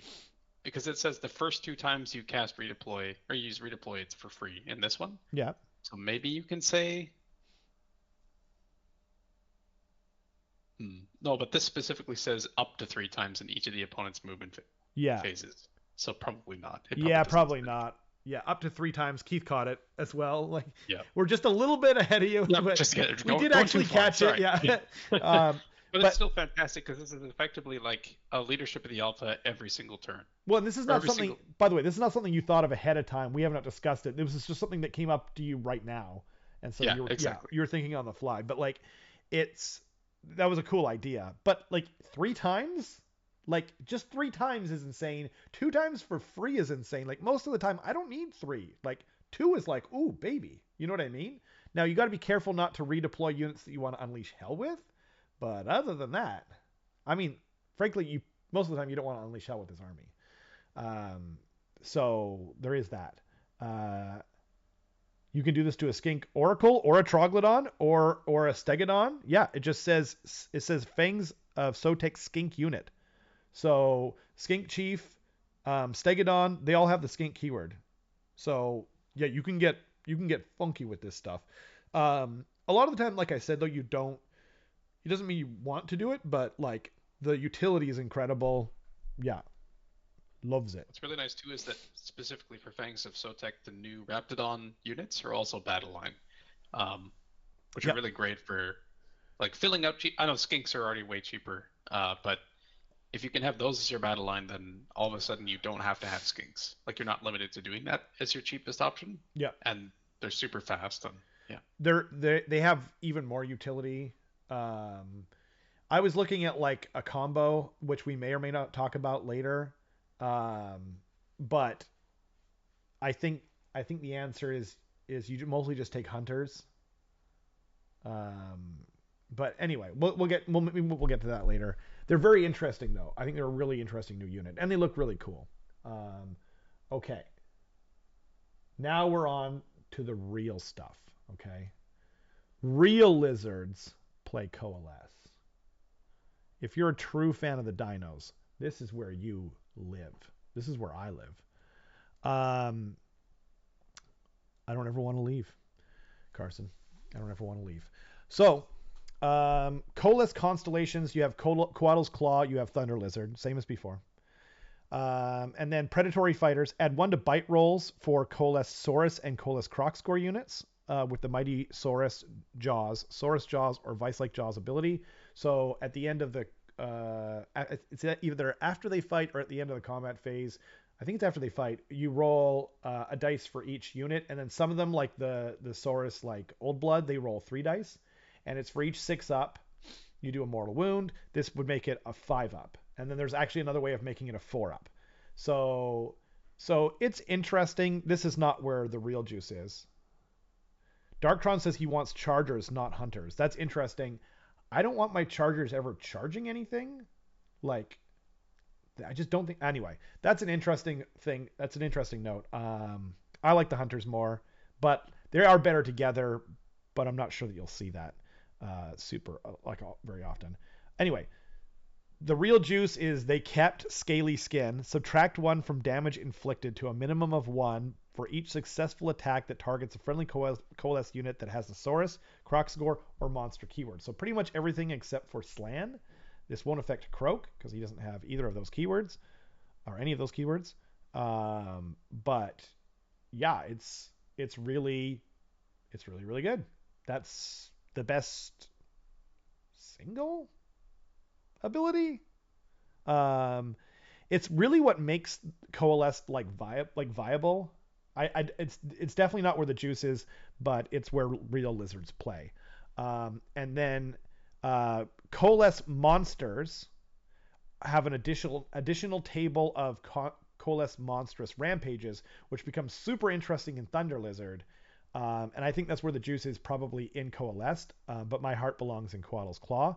But you still have access to these even if you're playing Coatle's Claw, which is really cool. So the first one is only with a Carnosaur. You pick a unit and roll a dice. If the roll is greater than that model's wound characteristic, or pick one enemy model. Sorry, that's the important thing. You can basically do the giant thing where you just, if you roll greater than their, it's good for picking off like a banner or a champion or something like that at the start of combat or before combat even Or begins. Yeah. or breaking their coherency is a really big thing too. Because Yep. if you break their coherency, then it kills a lot of extra units as well. Especially if they've already fought and they can't pile in again. Well, you can't do It's that really, because really. that's Oh, the, that's right, right. yeah. You're But right. it's like I'm just thinking more like along the lines of, like, let's say I charge into some Ossiarch Bone Reapers, Mortrick Guard on the side. I pick off their champion, and like they're 1 wound, so I'm probably gonna pick them off, right? And then they can't issue, like, they can't make themselves ethereal. They can't do a bunch of cool stuff. So that's a really good one. And I definitely see myself taking at least 1 Carnosaur in each list, kind of the main damage dealer, as it turns out. And then also the Stegodon one's really cool. You can only use it if they made a charge move, which is unfortunate, but it makes sense kind of like feel wise, lore wise. Pick 1 enemy unit within 1 inches, roll a dice on a 4 up. The strike last effect applies. I don't like the 50-50. Um, I wish it was a 3 up if it was going to be like that. Like, he's doing that the same as like Gorar in like Beasts of Chaos. You know what I mean? But it's cool. And then Odious Roar from the Troglodon on a 2 up until the end of the phase. The -1 bubble that they create for everything in 9 inches goes from 9 inches to 12 inches. That's amazing. That's probably the best one. You really want your Troglodon to stay alive, and it's a really cool unit. And then last and least is the Bastillodon. Pick 1 enemy unit within 3 inches that is not a monster. Roll a dice. Sorry. If the roll is less than the number of models in that enemy unit, the unit suffers a number of mortal wounds equal to the roll. So it can be like situationally good. Like you can do it. Like if you're going into a unit of squigs and then you're just basically going to take out 3 squigs with that 1 tail swing. It's cool. Like none of them are bad. I actually think they're really well thought out for the most part. Like usually there's some real stinkers if you got like a table of monstrous actions or whatever, and these are all like I'm going to use them all if I have all of the proper units, right? Yeah. The nice thing is the Bastillodon one is, I guess, situationally better than Stomp. Like it gives you the ability to have something that's better than Stomp, Yep. which is nice. Well, and spoiler alert, you can do 2 monstrous rampages if you're in Thunder Lizard. So you could stomp or do this first, obviously, and then stomp for an extra D3. So you could take up to like 4 squigs out, or way more than that, like clan rats, right? Like you could theoretically take out 9 clan rats with just monstrous actions with a Bastillodon. Like that's kind of fun. Um, but yeah, they're all really good though. And then you could roar on another person. You could on another monster. You could Titanic Duel on another monster. So break another piece of terrain. So you could have 4 monsters and do 8 monstrous actions. Like who doesn't love that? Uh, Rip damage 2. Good to stop LRL units being a wizard. Oh, good call. I didn't think about that. Like I don't. I guess you could do that with pink horrors and a bunch of stuff because the champion is what makes them a wizard, or is the wizard sometimes, like in Arcanites. So that's a really good call, Keith. Love it. Keep it coming. Anyway, so command traits. What do you think, Mr. Carson? Are you ever taking a Slan as your general in Coalesced? No, right? No, I mean, Okay. if I'm gonna do Coalesce, I'm doing full Monster Mash, full on dinosaurs. I'm getting Nat Geo up in the background. It's gonna be a good time. Godlike, yeah. Yeah, Jurassic Park music playing. Speaking of Jurassic Park, I wore my shirt for the stream, but is it backwards? And I didn't. I Oh, didn't. okay. Oh, right. Yeah, yeah, yeah. I'm wearing my wife beater. Sniping the banner from slaves to darkness units. Oh my gosh, yeah. That's yeah, that's very true. It's like taking the ensorcelled banner away. That's huge. You're That like, would okay, be. Chaos Knights. Yeah. You know, Bye I was about bye. to say a bad word, but you get it. You get the idea. Yeah. Although it's harder for Chaos Knights. They're what, 3 wounds each? That's Although it's I 50-50 guess shot, I guess. Might as well. yeah, Yeah, not bad. yeah. That's I mean, yeah. That's I would do that. Like if Chaos Knights charged you and tried to be an anvil, Yep. like a tar pit anvil, I would definitely try to do that. Nice. Nice. Anyway, um, okay. So I agree. Um, I don't think I'm ever taking a slan, except that I will. Like I will in Path to Glory. I will in fun games. So are you taking any of like which one of these are you taking if you are taking a slan? I have to be completely honest. I'm not even that familiar with these because it was That's just fair. like so far out of my mind. So Yeah, I gotta you were recap real quick. focusing on the Starborn, and I was focusing more on these ones. Yeah. Um, so the one that I was leaning toward was the Dominating Mind. If you're playing Thunder Lizard, what Dominating Mind does is you pick one friendly coalesce monster unit on the battlefield that will have its mind dominated by this general. If you do so, roll a dice on a 2+. It's on the battlefield, by the way, so he can be in the back. All your monsters can be up the battlefield, right? You roll a 2+, add 1 to wound rolls for attacks made with melee weapons by that unit until the start of your next hero phase. So this isn't an artifact, this isn't a command trait, so it doesn't apply to just mounts or just not mounts.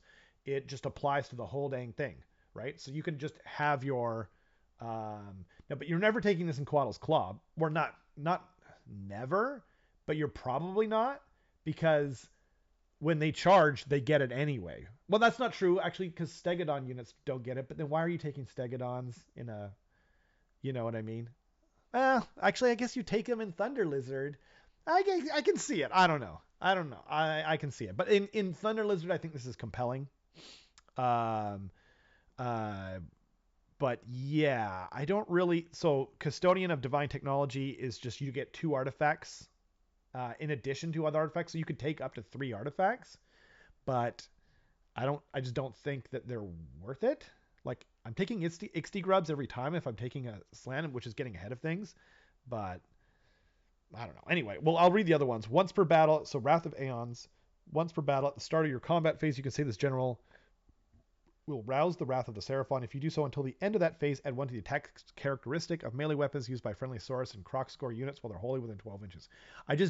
This would be so awesome if it was like, you know, if it was once per turn, like I would be like, heck yeah, like bodyguard, here we go. I mean, the slant are not that mobile, right?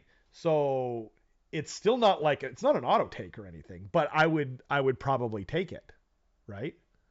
But once per battle, like nah, I'm not feeling that, you know. You compare that to most command traits, it's just not doing the deed. And then the other one is Master of the Material Plane.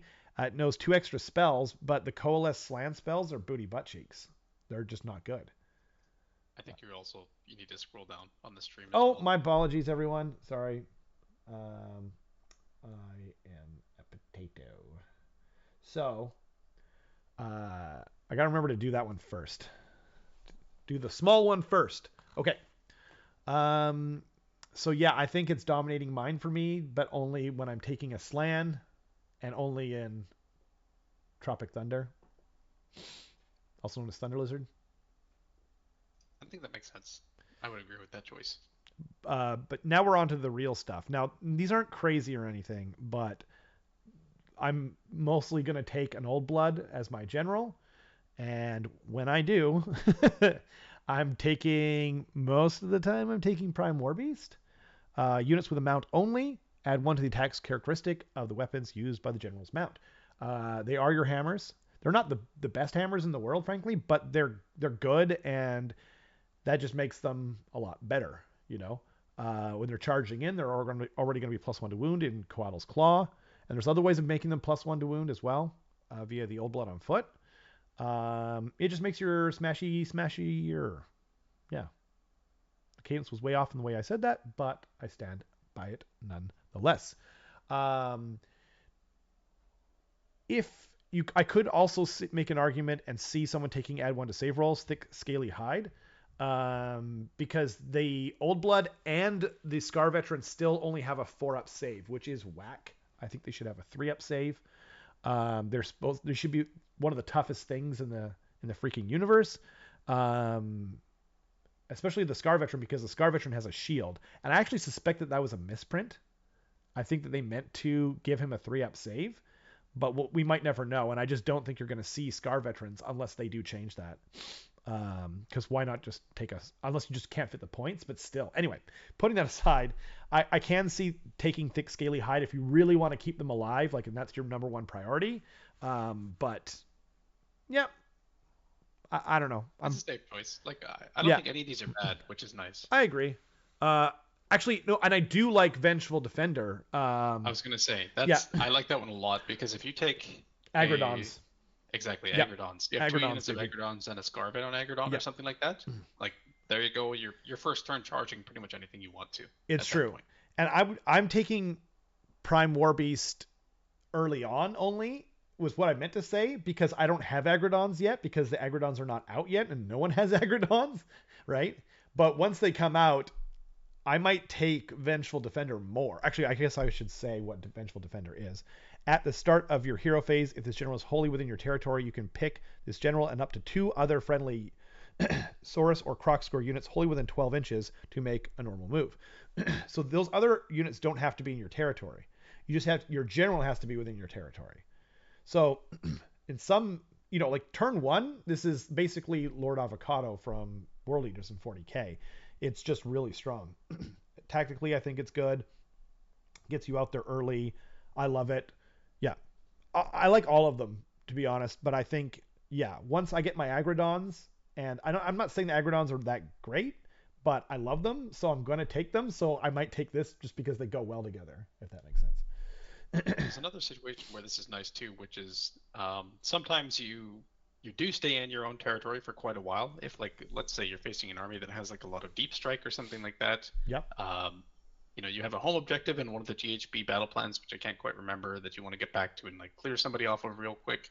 Now all of a sudden you can get out of your territory again super super quickly because it's not once per battle. It's every hero phase you can do this. It's every hero phase, but he has to be in your territory, and sometimes the territories are really small. Yeah, So, that's true. so and it's also him, and the other units have to also be within 12 inches. So and like if you move up 2 units of Agrodon, like if you're moving up 2 units of Saurus Warriors, like this is like, that might be the move actually, turn 1. They move up out of whatever, but then they have this really nice mobile anvil that goes way up the battlefield, right?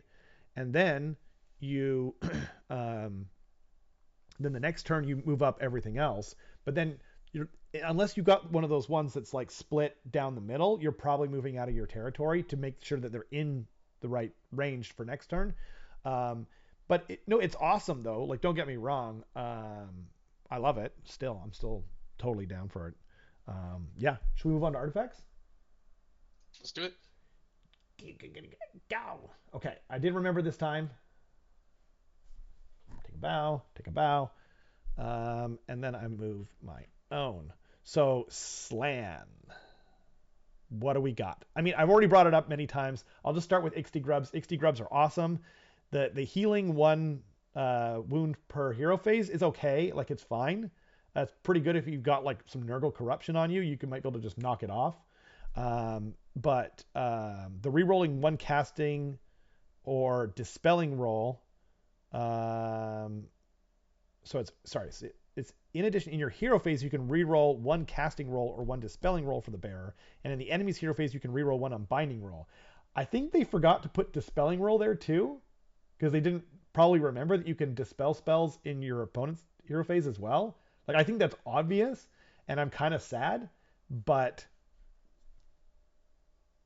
I mean, Still very good. it's still really It's good. still, Yeah. yeah. Um, I'm gonna take that if I do take a slan, which I'm not most of the time, but if I do, I will take it. Um, anything else you like? From the slant, no, I mean like XD Grubs is the or Itzy. It's I've been saying Itzy. Yeah, Itzy Itzy. Itzy Grubs are the clear winner there, I think. Yeah, yeah, exactly. Yeah, because like once per battle from the Quaddle Familiar is like once per battle, and yeah. Um, I don't like it. I don't mind the add 4 inches, but like I'm always taking Itzy Grubs, and then if I'm like have what if I have two Slan, I take the Throne of the Lost Gods and have one a little bit more mobile, maybe. But then that makes him 10 wounds, which doesn't make him a target um, for Galatian champions, as I understand it, because it's the same Yeah, you thing. lose it. No, you don't lose it because, Are you sure? yeah, from what I understand, because it's the same thing for the Master Molder. He has an artifact that just makes him 10 wounds. And I went into it with Matthias, and I won't take the time to do it now, but because of the way that things are ordered, um, you make them 10 wounds after they're already become a Galatian champion. So they're a Galatian champion as soon as they're on your anyway. But feel free to disagree in the comments. Let me know. But Matthias, who is the rule efficient person I've ever met in my life in Age of Sigmar, and I went through it ad nauseum. And anyway, so then we've got the relics of the warrior, and I like two of these, I think. Actually, I like all of them. So first one is Sotek's Gaze. This is my least favorite one, but it does have utility for sure. And don't forget, these are artifacts, so you can take more than one, right? Sotek's Gaze. Enemy models with a wounds characteristic of 1 or 2 cannot contest objectives while they are within 6 inches of the bearer. I think this is pretty good on um, a Scarvet or obviously an Old Blood. That's like your second one, or a Scarvet, actually a Scarvet on Agrodon. I can see putting this on just so that it's like a utility piece for when you're fighting horde armies. But this is the one I'm probably taking the least often. Did I scroll down? Can you guys see everything? Yeah. Okay. Yeah, we got it. It's on stream. Cool. Um, the Blood Rage Pendant. Add 1 to the attack's characteristic of the bearer's melee weapons if the number of wounds allocated to the bearer is equal to or greater than half of the bearer's wounds characteristic. Rounding up, add 2 instead. So this is pretty good, but you got to remember it doesn't affect the mount. So it's just on your Celestite weapon. It's okay. Actually, you know what? I'm taking this one last. I'm taking Sotek's Gaze first before that. And then Blade of Realities is the one I'm taking most of the time. Pick one of the bearer's melee weapons. So not the mount. So basically you're just putting it on your Saurus, Old Blood, or something like that. Improve the rend characteristic of that unit by one. In addition, add 1 to the damage characteristic if they're attacking a hero. So that's what I'm taking like every time. That's my first pick for an artifact in Coalesced, 100% of the time. Yeah. What up, Darren? Honestly, I Thanks might for just joining. take Sorry. Oh yeah. Hello, Darren. I might just take Arcane Tome. If I'm being real here, like because you can just give yourself Mystic Shield, which is way better than any of these in my opinion. Or That's true. That's true, and it's an yeah, extra dispel, and you might lack it because you won't have in croak, Coalesced, yeah. or you will have croak, but you won't have a slan probably in addition. That's interesting. Um, yeah, I could see that for sure. You they don't become like a node to cast through croak because they're not a skink, but That's fine. it's still It's just really good. utility. Yeah, Yeah. I mean, like I could honestly see myself taking another one, like even just giving like my old blood or my astrolith bearer like a 5-up ward. You know what I mean? Yeah, very Um, true. but yeah, and then anyway, yeah. I anything more to say on that? Nope. Okay, cool. Oh, gotta move the stream first. Love you, stream. I'm moving it fast. Okay, wait. Can you guys how well can you guys see this? I'm gonna scroll down a little more. Got the stupid imager border at the top here. There we go. Got everything on there. So now we're going into Coalesced spell lores. Here's where it gets depressing. I'm just kidding. There's one really good spell, um, but anyway. So the first one is the Earth Trembles. I liked this one a lot at first, and then it kind of settled on me. Like I talked about it with Eric, and I was just kind of going, "Oh, yeah, like how many are you even going to hit?" And then anyway, so it's casting value of 8. Pick one of the corners of the battlefield and draw a straight line between that corner and the closest part of the caster's base. Roll a dice for each enemy unit passed across by that line on a 4-up. That unit suffers D3 mortal wounds. So I like it thematically. If it was on a 3-up, I would like it a lot more. 4 up Um, is a little rough, yeah. yeah, it's just like you might hit nothing. Like I've done that so many times with my Screaming Bell when I used to get the splash mortal wounds, and that's a 26-inch range of a bubble, and like sometimes I would just get nothing. I would just be like 1, 3, 2, 1, 1, and you're just like, well, there we go, you know. Anyway, my favorite spell though is definitely Empowered Celestite, casting value 7, range of 18 inches, which is pretty good. Um, 24 inches if you've got an Astrolith Bear. Pick one friendly Saurus unit. So it's just Saurus. It could be Old Blood. It can be your Saurus Warriors. It could be anything.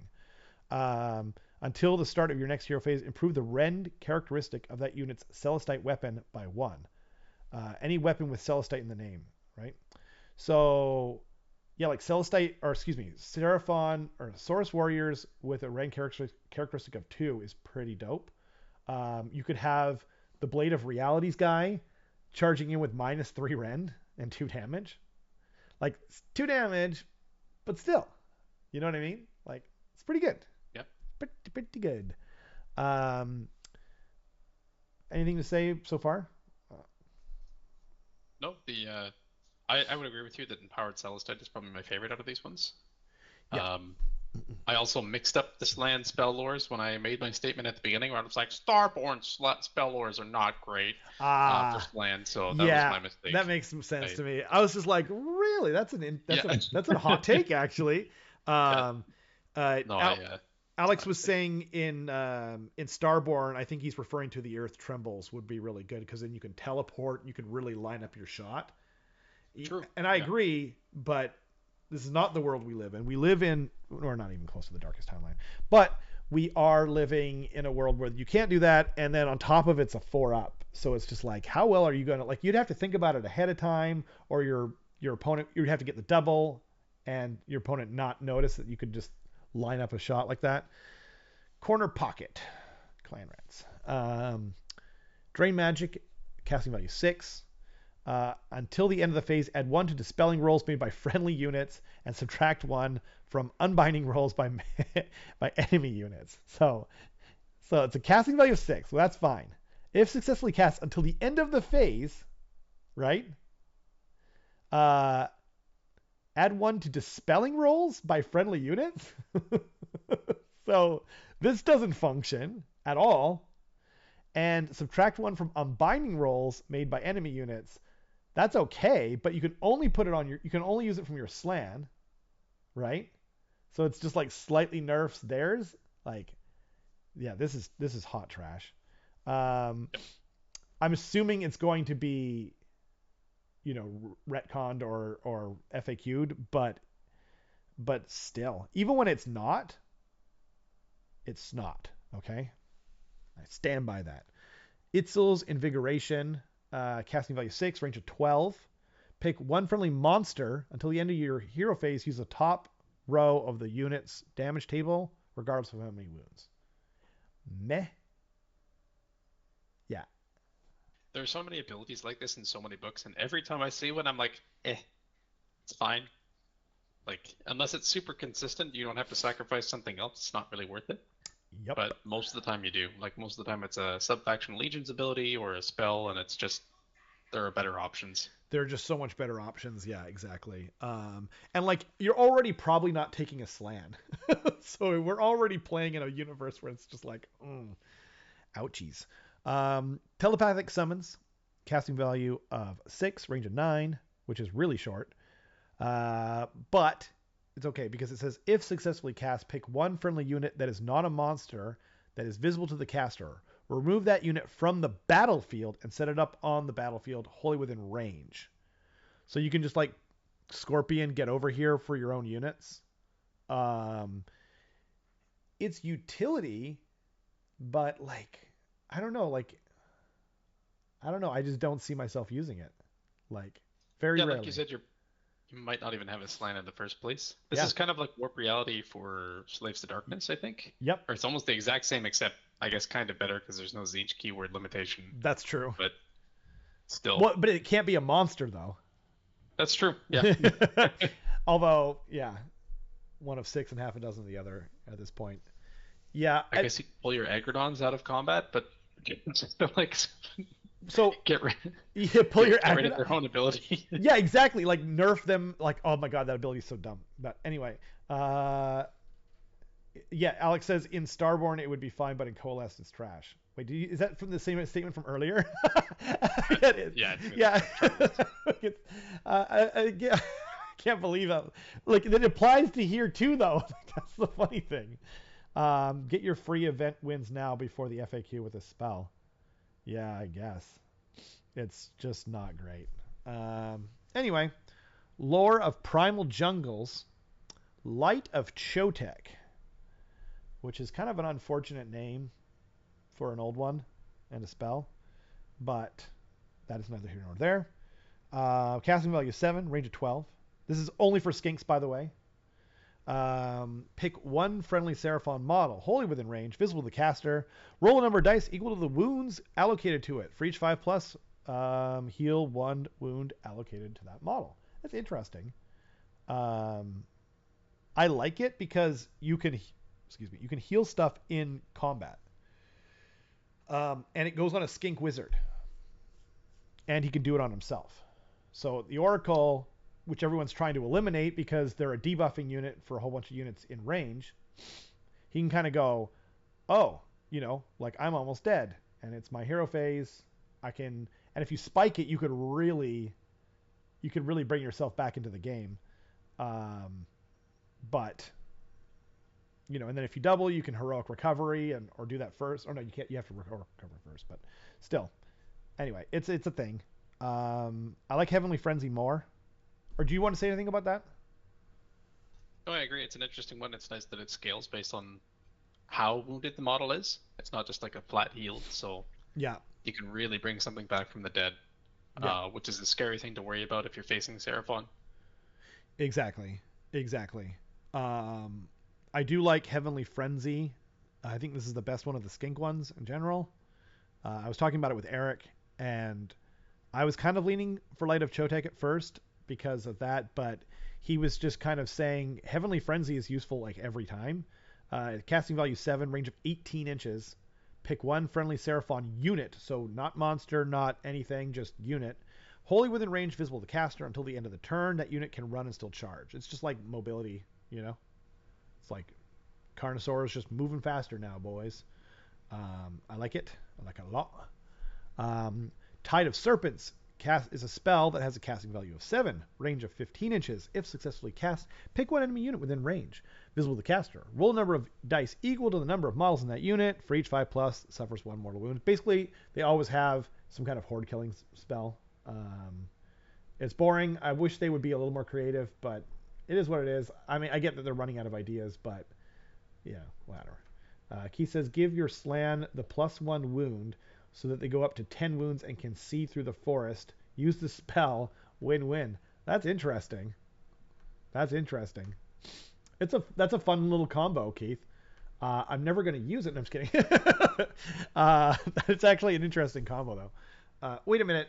The Slan is already flying, so I think it can already see through the trees, right? I think you're right. Yeah. I think so, but correct me if I'm wrong. Okay, we're on to some War Scroll spells, or War Scrolls rather. Good lord. I may or may not Well, be what about tired. the constellations? Oh, what the crap? Where'd it go? Oh, is there not one? It's not on here. We know what they are because we've seen the leaks elsewhere as We've seen well. So them we can. elsewhere. Yeah, I'll pull up. I'll pull it up. I'll try and find it. I mean, I know them by heart, but It's okay. We can just read. They're very simple, right? they are. So the But like, yeah. So Coatle's Claw. Add 1 to wound rolls for Coatle's Claw. Saurus and I believe it's Croc Score units that made a charge move. Um, Yep, that's correct. okay, and then Thunder Lizard is just you get to 2 monstrous actions, and you don't have to be in combat to do most of them, right? Like for example, the Troglodon, every turn he's going to do that. In Coatle's Claw even, but in Thunder Lizard you're doing that and right, you're doing something else as well probably, right? Um, I think Thunder Lizard is better. I Uh, would agree with you because there's a yeah. lot of ways that your enemy can kind of tag your units and deny you Kawato's Claw's Yep. ability, and then it's 100% useless. Whereas Thunder Lizard is always useful every single combat phase. So Exactly. Exactly. Or not even in the combat phase, like enemy hero phase. You know what I mean? Troglodon's just like, I'm not in combat. I'm nowhere near combat, but I'm going to extend my bubble because it's cool. You know? Yeah.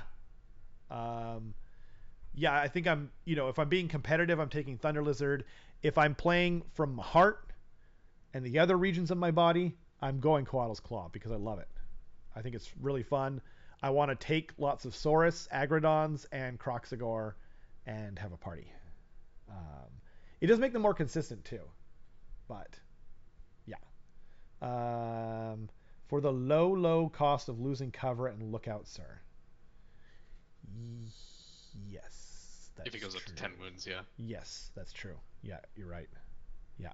So, and I don't think like it even helps them. So, like, I don't think it changes anything. Yeah. But it's a fun and interesting idea. Um, it can certainly be used in other armies. Should we move on to Mr. Croak? Let's do it. So we won't Unless you want talk. to mention the core battalion. Oh, actually, first, grand strategies and battle tactics. True. Yeah. That's very Um, true. so is it? I'm not sure if it's in here, but I do see it on the other one. It's probably on here, but I don't want to like get too far away from the war scrolls. So Yep. I'll just I found it. I happened to come across it looking for the other parts of this the leak here. So we got grand strategies, Realm Shaper Guardians. When the battle ends, you complete this grand strategy. If the Coalesced Realm Shaper engine, Starborn Realm Shaper engine on the battlefield, there are no enemy models within 12 inches of it and has not been smashed. Meh. A lot of armies have this. It's really easy to deny, especially if you have any kind of teleporting. Um, it's not bad. I might take it just for fun. What do you think? I'd agree. Yeah, if it was just not affected by Smash to Rumble, then it would be pretty decent because it's effectively like every single non-monster army you face is Yeah. auto grand strategy is you're good, Yeah. but within 12 inches is quite a lot, and the It's model's pretty too big. big. Yeah. So The Idna Deepkin one people don't usually take, and it's like I think it's 6 inches. Yeah. So it might even be less than that. Like it might be 3. I can't remember. Yeah, I'm probably never taking this unless I'm just being like very thematic Cheeky. and yeah. I just mean like super like storyline based, path to glory fun. Uh, repel corruption. Grand strategy if there are no enemy units wholly within your territory. The holy thing is interesting. But the problem is when they're half the battlefield, ugh, it's so easy to deny. Yeah, it's not super great. Yeah. Um, this one's terrible. Continuous expansion. It used to be good, but I think it's been FAQ'd, so you can't just do it with. Um, like I don't think I think because this was in the old GHB, right? When the battle ends, you complete this grand strategy if there are at least one friendly Seraphon unit wholly within each quarter of the battlefield. And I don't think you can use one unit anymore to capture all 4 of them. Even if you can, though, like you have to get one unit in the direct center of the battlefield where most of the action is taking place. I don't like it either. A lot of people thought it was going to be a popular one in the last GHB, and I don't think it was. And then further the great plan. When the battle ends, you complete this grand strategy. If you completed 4 more battle tactics uh, from the Seraphon host table below, like nope, never ever ever, because the battle tactics in here are not great. So never ever ever. I've never had a book with good battle tactics until last weekend. I picked up the Zeech book and I was like, so these are what battle tactics are like. Like this is like I was looking at them like, damn, I can complete all of these maybe. Like they're not like auto ones like the Daughters of Cain one where you just drop down a unit of Canary and then you just get it. Like no one can even do anything about it. But they're good. Like anyway, moving on. So once again, guys, sorry I don't have the page for the stream, but I will. We will have everything after this, and so I'll read these out. March of the Seraphon Host, Stampede of Scales. Pick 3 different friendly Seraphon monsters. You complete this tactic if each of those units runs in the following movement phase and finishes that run within 6 inches of at least one of the other units you picked, and wholly within enemy territory. Like, god dang it. Could it not have just been. Could we not have one? You know what I mean? Like, you have to have so many monsters to do this. And, like, it's not easy to get them. Like, they have to be basically in a line to get them within 6 inches of each other, right? Um, why can't we have nice things, Carson? I don't know. Like, I don't know. if the unit or the arm or excuse me the battlefield is like split in half for territories, yeah, sure, you could probably do this if you're in Thunder Lizard, have enough monsters. You know what I mean? Probably not turn 1. Like I could go on, but I won't. You know what I mean? There's too many ifs though. Celestial Obliteration. Pick 1 enemy unit on the battlefield. You complete this tactic if that unit is destroyed this turn by wounds or more wounds caused by a spell or endless spell, Carson. I think this one is really good if you're in Starborn. Once again, Yeah. everything's coming up Starborn. If you've got Croak and or a Slan and or Starborn lore, you're gonna go on. Yes, I can do this. Yeah, that one's very consistently doable, I think, for Yeah, sure. yeah. And we'll see why as we go on to the War Scrolls. I But think this is a yeah, turn one. Like turn yeah, 1, Starborn, nuclear bomb, 3 mini bombs, and Bob's your uncle. yep, yeah, Um, exactly. right. Overwhelming numbers. Pick 1 objective controlled by the enemy. You complete this tactic if at the end of the turn you control that objective and all friendly units contesting it have the skink keyword. Carson. This is probably the best one for most things. So, Taking an objective with skinks, though. well, don't forget the Stegodon has a skink keyword, the Troglodon has a skink keyword. Oh, that's true. For Yep. general use, like the thing that sucks is that you are disencouraged from taking skink units in Coalesced. So again, this lends itself to Starborn. I'm not changing my mind though. I'm Coalesced until Skaven come out again, and we get the glorious return of my favorite army. But until then, Coalesced are my favorite army, and I'm going to die a happy man once I get my hands on Agrodons. But yeah, anyway, I mean, just the Stegodon is just like the Stegodon. You could do it. The Oracle's not bad. Raptidons could take out like a small unit, but then the problem is you can't have something that's not. It's not like you can wombo combo them, right? It says all friendly units contesting it have the skink keyword, not a unit. And that's where it's just kind of like, poopy. Not again. Yeah. Did I miss anything? No, I think that's about it. Do you have this Uh, this thing, this sheet in front of you? I do have it in front of me. Yeah. Would you mind reading out the next one? My throat's getting a little Sure. sore. So the next one is Apex Predator. You pick one enemy monster. You complete this tactic at the end of the turn if that enemy unit was destroyed by an attack made by a friendly Seraphon monster. So it's kind of situational. Yep. Um, if you're going to finish an enemy monster off, then great. It's a free battle tactic, which is nice, but Yep. it's not always going to be the case. It's kind of like a This One's Mine, except specifically for monsters against other monsters. Yep. So Um, it could and work. what if you're playing Night Haunt, or Yeah, like, or most of the time that's true. gets, And you know, sometimes it just can't happen because your enemy doesn't have any monsters. So yeah, like that would suck. is the Chaos Lord on Karkadrak, is that a monster? That is, right? I don't think he is. I Right? don't think so. Okay.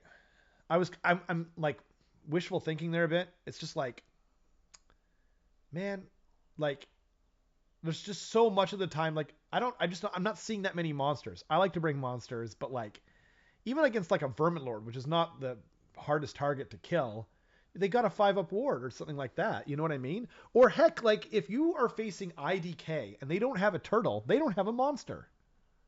So it's just like, Like ogres, their monsters are super tough. Like, yeah, it's like, cool, you want to do this against a Stonehorn? Good luck. cool, It's cool. not. Thanks Yeah. for wasting your battle tactic. I appreciate that. Uh, oh, Yeah, so it's Keith. not. Sorry, Keith did say. So the Wildwoods line of sight fly interaction was a 2.0 thing, and Away and Away in 3.0, and he's been unable to find anything that brought it back. That's good to know. Thank you, Keith. I did not remember that. And then Bahamut says it's like the monster one for Skaven. Yeah. Oh man, the monster one for Skaven. I mean, the Skaven have the worst battle tactics in the game. like, but yeah, you're not wrong. You just never take. Anyway, I won't get onto Skaven because then I'll never return. Um, that's whoa. Anyway. Cold-blooded resistance. Pick one friendly source or Crocscore unit within 3 inches of an enemy. It's like, damn it! Like, I'm probably not getting to control this most of the time because like my enemy can just retreat and deny me from ever getting this, right? You complete this tactic if at the end of that turn that unit was not destroyed, did not retreat, and was not removed from the battlefield. So you can kill the unit you're in combat with, right? This is fine. It's I fine, think. but I don't get to control whether it's even achievable for me True, but I don't think your unless I enemy get a is going to double. retreat out of combat just to deny you this one battle tactic that they probably don't know exists. I mean, but you're I mean in a hand, if you're playing a strong opponent that does know your army well, you know, if you're playing in tournament, like it's going to be hard. And I mean, you know, you're probably not staying in combat with Croc Score or Saurus units in general. So to me, this one is the bone that they're throwing to what's Quaddle's it called, Claw. Coalesced. Yeah. Well, Coalesced specifically because it's like you're going to be you have much more staying power in combat when you have the -1 damage towards you. Yep. No, Uh, that's true. Yep, I agree with that. so I think this is one that's going to come up quite a bit. Just being like, oh, I can achieve this one, cool, and then you pick it, and that way you save yourself like Desecrate or Cunning Maneuver later or something like that. I think Yeah. that's pretty reasonable. But then I would say that this one's at least reasonably possible most of the time. if you start off in combat, but like, so if you try to set it up though, like if you go like, okay, I'm taking the bottom, I'm going to charge this unit in, so that next turn I can set up that battle tactic, then you also can't destroy the unit that you get into combat with. So No, I know, and that's why you don't set it up. This is one where it's just like, let me see what my options are. oh yeah, Your like enemy has yeah, yeah. for sure. This If is one that just kind of happens, right? It's not one that you like pre-plan turns ahead. It's no, just like, oh, I realize I can do this now. And I but think that it's a good tool in the shed it's in that case. it's it's not bad. This is the best one for Coalesced in general, for sure. Like I agree with that. I agree with that. The problem is though, is like if you're trying to play a strategic game, you are like first of all, like I look at my battle tactics when I make my army, and I can't plan around this at all, right? Because like if I get charged by a unit, then I'm gonna try and kill them, and then you know what I mean? Like I just don't like it that I can't plan around it at all. Sometimes it will pop up and I will get it, but I really want at least one at least one battle tactic where I can be like, okay, this is the plan. You know what I mean? I plan on doing this, but I hear you. I agree.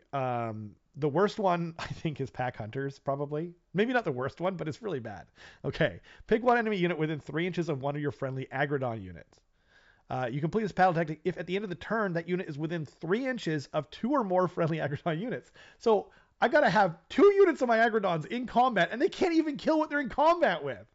Like, how about just if at the end of the charge phase you have 2 units of Agrodons in in combat or whatever, they make a charge, or one unit starts off in combat and then the other one makes the charge, then you get it, and then you don't call it pack hunters, you call it clever girl. Are you kidding me? Like, how did they even miss that? Like, what? Ugh, my disgust has never been higher, Carson. Clever girl. What's up, Kiki? I shouted you out at the start of the stream, or not at the start, not the very start, like once we got rolling a bit. I shouted you out, I shouted James out, shouted Rob Taunts out, and I shouted the patrons out. My love goes out to all of them. Yeah, very, very meh. Very, very meh. Not the worst. I agree. Yeah. Not the worst. And if you're Starborn, there's some play here. Yeah, if you're Starborn, I think there's a couple. There's and a that's couple. really all you can ask for from your book, I think. Yep. Um, That's more than I'm used to. That's way more than I'm used to. Actually, yeah. my best so far was Gits, and the Gits one is actually the Gits have good ones. Actually, now that I think about it, the Gits have some good ones. But don't need to apologize, Kiki. We're happy to have you. I hope I'm pronouncing that right. I know your real name, but I don't know if you want it revealed, so I'm just going to keep talking like this, like a weirdo. Yeah. Shall we move on to some War Scrolls, Carson? Let's do it. Okay. Lord Croak, the frog, the myth, the legend. My Just, God. Making sure, did you scroll down on the stream? Yes, you did. I just saw you did that now. Excellent, excellent. Yeah, little behind. The stream is, rather, not you. So he's better. He's much better, but like at first glance, people are gonna be like, "What? Why?" Like he seems similar. He really does, right? Yeah. So Lord Croak, same as before, 4 spells, 4 unbinds, which is awesome. He can do it anywhere on the battlefield. He can unbind anywhere on the battlefield, I should say. And if he's part of a Coalesced army, he knows all the spells of the lore of ancient domains, in addition to any spells he knows, which is not good. But if he's in the Starborn army, he knows all of those spells, so that's pretty good. War Master is awesome. So he's considered to be the general in addition, so you can always get that point as long as he's still alive. Arcane Vessel, when this unit attempts to cast a spell, you can pick pick either one friendly skink wizard within 12 inches or one friendly oracle anywhere on the battlefield. If it's successfully cast and not unbound, you must measure the range and visibility for that spell from that skink wizard or oracle. This is going to be amazing to do with the nuke that he can throw off. Azerite Force Barrier. I'll go through everything first, if that's cool. Sure. Yeah. Text characteristic of Azerite Force Barrier cannot be modified. Each time this unit attacks with the barrier, roll 1 dice for each model within range. Roll 5 dice instead of 1 for each monster within range. On a 5+, that model's units suffers 1 mortal wounds. And it's a range of 3 inches. So you can definitely do, like you can throw off some cool mortal wounds if you're going into a big unit of anything. Dead for innumerable ages. At the end of each phase, not turn, At the end of the phase, if any wounds are allocated to this model, roll 3d6, add the number of wounds allocated to the model to the roll. On a 20 plus, this model is slain. On any other roll, heal all wounds allocated to this model. So if you charge in and you do 10 wounds, on average, he dies. So, and he's only rocking a 4 up. So if you think about it from that perspective, it's he's not hard to kill. And 2 clan rats on a good day can kill him. Because you just need 2 wounds to go through, and then at the end of the turn, if you roll triple boxcars or whatever you call that, he dies. So I but having said all of that, thank you, Bobby. Yeah, I'm rocking Jurassic Park and trying to stop myself from singing the song. Appreciate you noticing. Uh, yeah, he can pass the wounds to Temple Guard. Exactly, horrible. So there is a way of controlling it. But more important than that, and what I was actually about to say, was just that this keeps him balanced because of this ability, it's very easy to put 10 wounds on him via shooting, via anything. Um, and also, you can bounce to the Temple Guard, but I think it's on a 3 up now, so it's very easy to fail that roll, as Carson will attest to. My God, were you good at failing that roll on your ogre army the other day? But this keeps him honest, and it keeps his points from going too crazy. Like if he had to go over a 25 or something like that, we'd be talking about something totally different. And I think it justifies keeping his points from going up too high, because when 2 clan rats can literally kill him, it's kind of random, and therefore you can't count on it. And I think that keeps it better. Anyway, at the start of your hero phase, roll 3 dice. For each 4 up, you receive 1 command point. The Slan also has this. So in a Starborn army with Croak and the Slan, you get to roll 5 dice, and for each 4 up, if you spike, you can get a lot of command points. You're not using that many command points in this army, but it's nice to have, right? Um, and then add 2 to casting, dispelling, and unbinding rolls for this unit. In addition, they can attempt to unbind spells or anywhere on the battlefield, same as the Slan. This is really good. If you have an Astrolith Bearer, then he's +3. I wish he was as good at casting, unbelling, and dispelling as Thanquol. Like, Lord Croak should be the best spellcaster in the game. The only one that should even compare with him is Teclis. But this is where we are. It's fine. It's fine. Okay. At the start of the combat phase, you can pick 1 enemy unit within 12 inches. Sorry, this is Golden Death Mask. You can pick 1 enemy unit within 12 inches. Roll 2d6. If it's equal to or greater than that unit's bravery characteristic, on 2d6 that's not great, but you do get the strike last effect applying to that unit. That might keep his giblets out of the fire. His old wrinkly dry giblets out of the fire. But yeah, it's cool. You know what I mean? If you're fighting like a low bravery army, yeah, roll versus bravery is very blah, Keith, especially when you're rolling 2d6. Like Terrawings have that ability, and it's just like if you're going against death, you're just like, okay, well, this is never happening. If I'm going against demons, I guess this is never happening. Anyway, Celestial Deliverance is his War Scroll spell. Casting value 7, range of 12. This has changed. It's gotten better. This unit can attempt to cast this spell multiple times in your hero phase. Each time the spell is cast, pick up to 3 different enemy units within range and visible to the caster. Each of those units suffers D3 mortal wounds. Now, the important thing to remember, so it used to be each time you cast it, it got more difficult by 1 to cast it. And I think you could only cast it up to 3 times. Now it's just as many times as you want, and it doesn't get more difficult. So the natural combo that literally everyone was just like, oh yeah, that's this is obvious, is you teleport the Troglodon in Starborn outside the range, and then you cast it through Croak, and then with the Astrolith Bearer, he adds 6 inches to the range of it, so it's within 18 inches of the Troglodon that you just teleported anywhere outside of 9. You're just destroying stuff. You can cast it from outside of unbind range.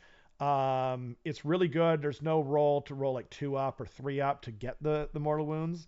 It's just godlike.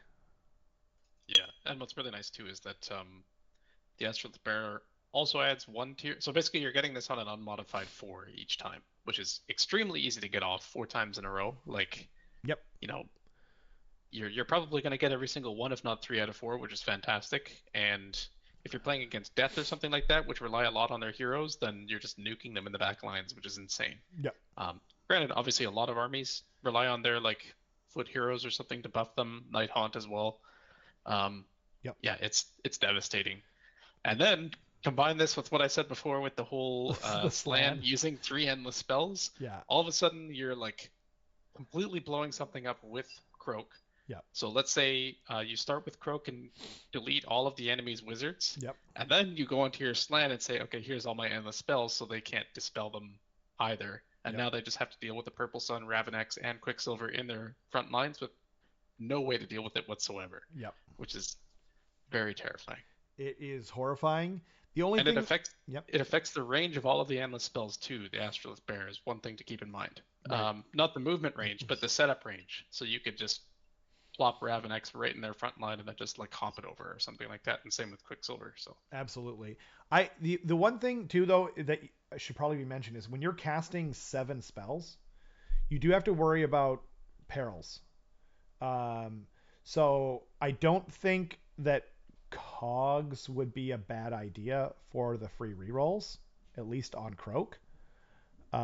Because if you perils, then he just stops everything. And if you get it at the start, like I remember with Nagash before, like Matthias was just casting, he gets like 7 or 8 spells a turn, and then like inevitably he's getting like one or two miscasts per game, and then there was one where he had like 4 during the game. yeah. It's just like damn it, like I just can't do anything. So it's So Perils interesting. is 1 in 36 chance, right? So if you're casting, we'll even say 6 spells a game, or sorry, 6 spells a turn, Yeah, then you're maybe getting 1 Perils a game, yeah, is the thing on average, which is pretty good odds. Granted, like you said, if you get it first, it can yeah, really ruin your plans, but still. yeah. Well, the slant is doing 3 and Croak is doing 4, so that's 7, not including the Trog or anything else. Yeah, that's Um, true. and so, yeah, I don't know. It just feels like Murphy's Law, though. You know what I mean? It's Yeah, just, it can definitely go very wrong, for sure. yeah, yeah. Like on a bad day, you're just like, I hate this so much. Uh, like you would love Croak to snake eyes against your corn and take D6 mortal wounds, then pop from rolling badly. Exactly, Oh yeah, exactly. That that's those true. are things. There are checks on Croak for sure. I love the model though. Like this is to date my favorite model they've ever made. I worked very hard on painting this model, and I absolutely love him. I really love the new models too. Um, and we'll get into them a little bit because I do want to talk about some of the new War Scrolls, at the very least.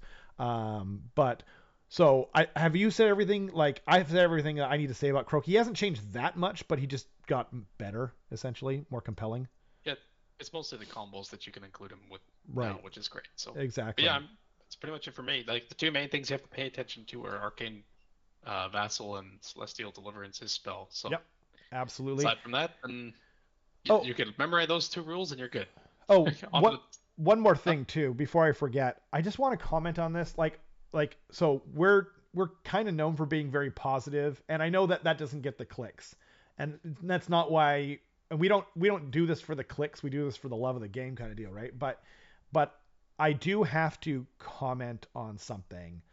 I wish, and this has nothing to do with specifically about Seraphon. Is I GW just has a constant tendency to do this, and I don't know how much this is going to get out there, and it's fine. And it's not, I'm not like bent out of shape about it, but I just need to comment every time it happens because I do hope that they stop doing this kind of thing.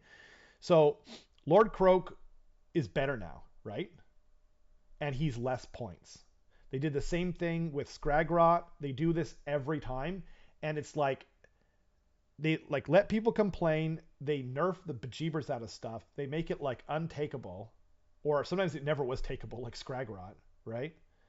And then because the new book came out, they're like, well, now we have to make him like really good again. But it's like he's better, so he should be the same amount of points that he was before, at least on paper. So either you weren't doing your job before, or you're not doing your job now.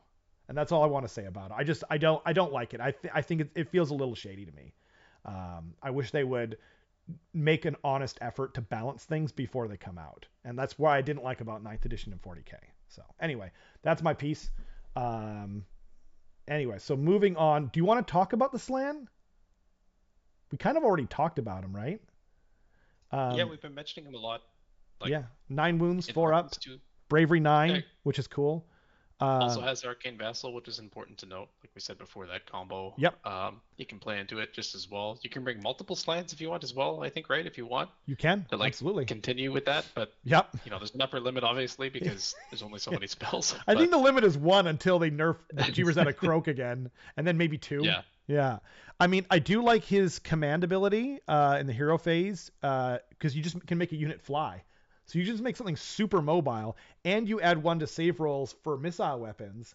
So, like, even if you just put it on Croak and just make him harder to snipe or something like that, like if you're just rolling in command points, I mean, I'm probably putting it on my Troglodon because that's probably target number 1 for most armies. yeah. But having said all that, right?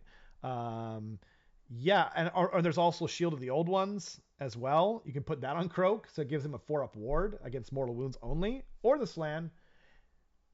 There's stuff there. You can't put Shield of the Old Ones on Croak. It's just a caster. Oh, I'm sorry. Duh. Right. Yeah, I knew that, and then I was reading it, and I was just like, yeah, I don't remember why you can't do this, so I'm sure it works. Good catch. Thank you. Uh, I love Croak. Oh yeah, sorry. There's an ointment for that. It sounds like some kind of insect VD. Anyway. Okay. Yeah, I don't have anything else to say to you. Nope. I Does think what we it can says move on on. the tin. He's a Slan. I love the new model. He is on an 80 millimeter base for those that need to know. Yeah. And knowing's half the battle. G.I. Joe said that. Honestly, I Um, think we can just lightning round through War Scrolls at this point. yes, for sure. I mean, I honestly, I really did want to talk about the Source Old Blood, so I'm glad he came Sure. up. Oh, I forgot to scroll down for the Slan. My apologies, everyone. Sorry, Mia. That was a mistake. Okay. 15 wounds now. Still on a 4-up save. Blech, whatever. 18-inch range on his D6 attacks. It's too random for me, especially for a Source Warrior, but whatever. 3 up, 3 up, -1. 1 damage. Relic Celestite Weapon, so you can add the Blade of Realities to make it -2 rend. So it's 5 attacks, 3s and 3s, -2 rend with Blades of Realities, 2 damage. And then if you do the Celestite spell on him as well, you could have it at -3. 2 damage isn't great, but like it's, you know what I mean? Like it's reliable with -3 rend.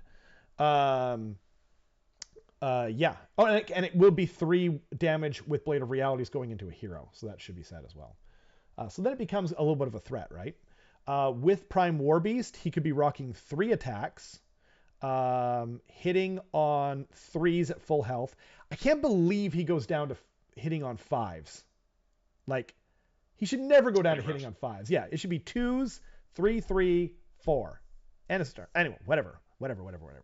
-1, 2 damage, and then Massive Jaws would be 4 attacks. Hitting on 4s is poopy. But wounding on 3s, -2 rend, which is great. 5 damage. Holy moly. That's where the juice comes in. Um, Yeah. yeah, I love it. Loves it. Spicy. He's a beat stick. He's a Great. beat stick for sure. If he's in Coatle's Claw, it should be mentioned that he'll be wounding on 2s across the board if he makes a charge. So that's pretty dope. And right, and if enemies or if any enemy models are slain by wounds caused by this unit's attacks for the rest of the battle, this unit is Blood Frenzy. Add 1 to the wound rolls. So, and it just says models, by the Just way, for the mount. just for the mount for sure. But it's just models. You don't have to kill a unit. Like that's insane. Um, and then enemy units cannot receive inspiring presence while they're within 3 inches. Also godlike, like ho doggy. Um, and then this is where I really like him. This unit can issue the same command up to 2 times in the same phase. If it does so, for each command must be received by a friendly Seraphon unit, no command point is spent the second time. So he just gets to double up on everything. Like if you really want to be defensive, you can all out defense twice. If you want to be offensive, you can all out attack twice. You can reroll 2 charges, and you're probably rolling, like if you've got Croak and or a Slan, you're probably rolling in command points. He's really only good in Coalesced. I would never take him in Starborn, but they don't need any more help. They're loving life. Um, I will touch super quickly on. No, he's not next, is he? The old blood is next. I will talk about him. He's really good. He's probably the best Galatian champ in Coalesced. He has two really cool rules. His attacks are the same as the other guy unbuffed, but he's pretty dope. He has a 3-up save. So the dude on the Carnosaur has a 4-up save. This dude has a 3-up save. Makes no freaking sense, but at least we got one here, right? In Well, the it's got comp, a shield, you know? yeah, but so does the Scar Veteran. And the Scar Veteran, that's why I say I straight up think that the Scar. Also, the Scar Veteran's on a freaking Carnosaur. Like, but putting that aside, usually a mount gives you a better save. But putting that aside, the Scar Veteran also has a shield, so that's what drives me particularly crazy, and that's why I think it's actually a mistake. But Predatory Exemplar, in the combat phase, when you pick this unit to fight for the first time, you can pick one friendly Saurus or Saurus Guard unit, wholly within 12 inches that's not yet fought. They can fight one after the other in your choice, in order of your choice. Also, Wrath of the Seraphon, in the combat phase, if this unit issues the all-out attack command to the friendly Saurus Warriors or Saurus Guard unit, in addition to the command ability, add 1 to wound rolls. So this is actually not bad for a defensive Old Blood sitting on an objective with a bunch of Saurus Warriors or something like that. He gets charged into, and then you're like, okay, I'm going to tank this with my -1 damage, and then, or something else, and then you're just like, okay, all-out attack. So you're just going to be hitting on 2s, wounding on 2s, pretty much from anything. You can't use it on Kroxigor, which is unfortunate because they kind of need it more than in other units, but still, it's pretty cool. And also, he rolls 3 dice for his jaws. Anything anything you want to say about him? No. No, he's really solid. I agree. He's a really great Galatian champion. Yeah, So, and in Coalesced especially, I think he's pretty dope. yeah. And also, he is 7 wounds, so that is awesome. And he should be, by the way. Astrolith Bear, we've already talked about him, but 6-up ward if you're within 12 inches, wholly within. Add 1 to casting and 6 inches to the range for wizards, and he gets 3 rolls of his jaws, doing mortal wounds on 5s, and he's got actually a halfway decent attack profile. The model is fire, 4-up save, 6 wounds, bravery 8. Yeah, good. Yeah. Cool. Definitely going to get much more use out of Starborn, but Yeah, that's true. More use out of Starborn, but I'm probably taking him because I'm probably taking Croak even in Coalesced for the foreseeable future until something happens with him. Scar Veteran is a miss for me. He does not have a 3-up save. He does not get to pass go. He's got one cool ability that the other fellow does not have. So the other guy has the same blood frenzy and terror effects, but maim and tear. If at the end of the combat phase you can pick one enemy unit within 1 inch of this unit, roll a number of dice equal to the number of wounds allocated to that enemy unit. For each 5+, that unit suffers 1 mortal wound. So it pretty much only works on monsters. They didn't say that. I mean, I guess there are big units, like there are like what do you call it, the frigate for KO and stuff, that, you know what I mean, that this works quite well against, but it effectively giant wound characteristic models effectively. So it doesn't work against like clan rats or anything like that. It makes sense lore wise, but because he doesn't have anything else, I don't think he's that great. hold on, what isn't it? Work against clan rats? I'm not sure I understand. Because so it says, okay, so at the end of the combat phase, you can pick one enemy unit within 1 inch, right? Roll a number of dice equal to the number of wounds allocated to that enemy unit. So clan rats don't have wounds allocated to them; they just lose models. I could be wrong. I see. Like it says allocated as in current tense, and that's where it doesn't say have been allocated. It needs an FAQ. That's true. I misread that at first because I assumed it was like how many wounds this model has dealt. Totally. And then you roll that, and then I'm like, exactly. That would be sweet. And that's what Eric said to me. And then I was like, I don't think that's how it works. And so I actually talked about it with Matthias as well. And he said it needs an FAQ. Same thing that I said. Like, this obviously needs an FAQ. But it says allocated current tense. And I think that's where the whole thing dies, unfortunately. That's interesting because I think if it does get an FAQ, then I think this actually becomes viable again because that's Yep. pretty darn good. Like that's It's gonna finish something off, right? it just it basically you get plus 33% in mortal wounds at the end of the combat phase, if that's how it works. Um, Yeah. I hope so. I don't think that's what they envisioned, and I probably shouldn't even say this because I do hope that they FAQ it and just make this guy viable, especially because I'm painting one, like, and he's getting close to done, and I'm not going to probably use him, or maybe I will and just call him an old blood because my old blood's painted like was one of the first big models I ever painted. Anyway, but I think they're the idea behind it is because it's called maim and tear. So I think the idea is they're tearing into a monster or something and then they're ripping things open. Yeah. Um, I think you have to scroll down to him on the stream as well. oh, my bad, everyone. Sorry. I mean, why don't we just move on to the next thing? Oh, gotta Yeah. load more images. Load Croxagores. more images on Imager. I do want to talk about the Croxagore super quick. Oh dear, it is getting later than I thought. Um, so the Croxagore are they're not a new unit, but they are a new unit. Like they got brand new models and they really changed um, the war scrolls for them. Why don't you tell me what you think? I've talked far too much. I think they're fine. I don't know where they came from. I don't know what their uh, current rules are, to be honest. I probably should have done a compare and contrast for like what they used to be. I just know Nah, that their models were awful. they were poopy. Uh, Yeah. but yeah, I think now they're fine. They're they're kind of meh. They're probably overcosted for what they are, which we haven't got to points values yet. But it seems like there are other units and other armies that do a better job at what these are trying to do. Yeah, trolls are so much better. Like Yeah, it's crazy. Um, so and they also there's another mistake. Keith says time flies when you're talking about something you like. Yeah, like is a huge understatement. Baumut says so. I used the Zeech regiment on Night Haunt with Skaven and blocked a charge with the wounds from the sigil. Oh, that's really cool, Bahamut. Love it. What a cool.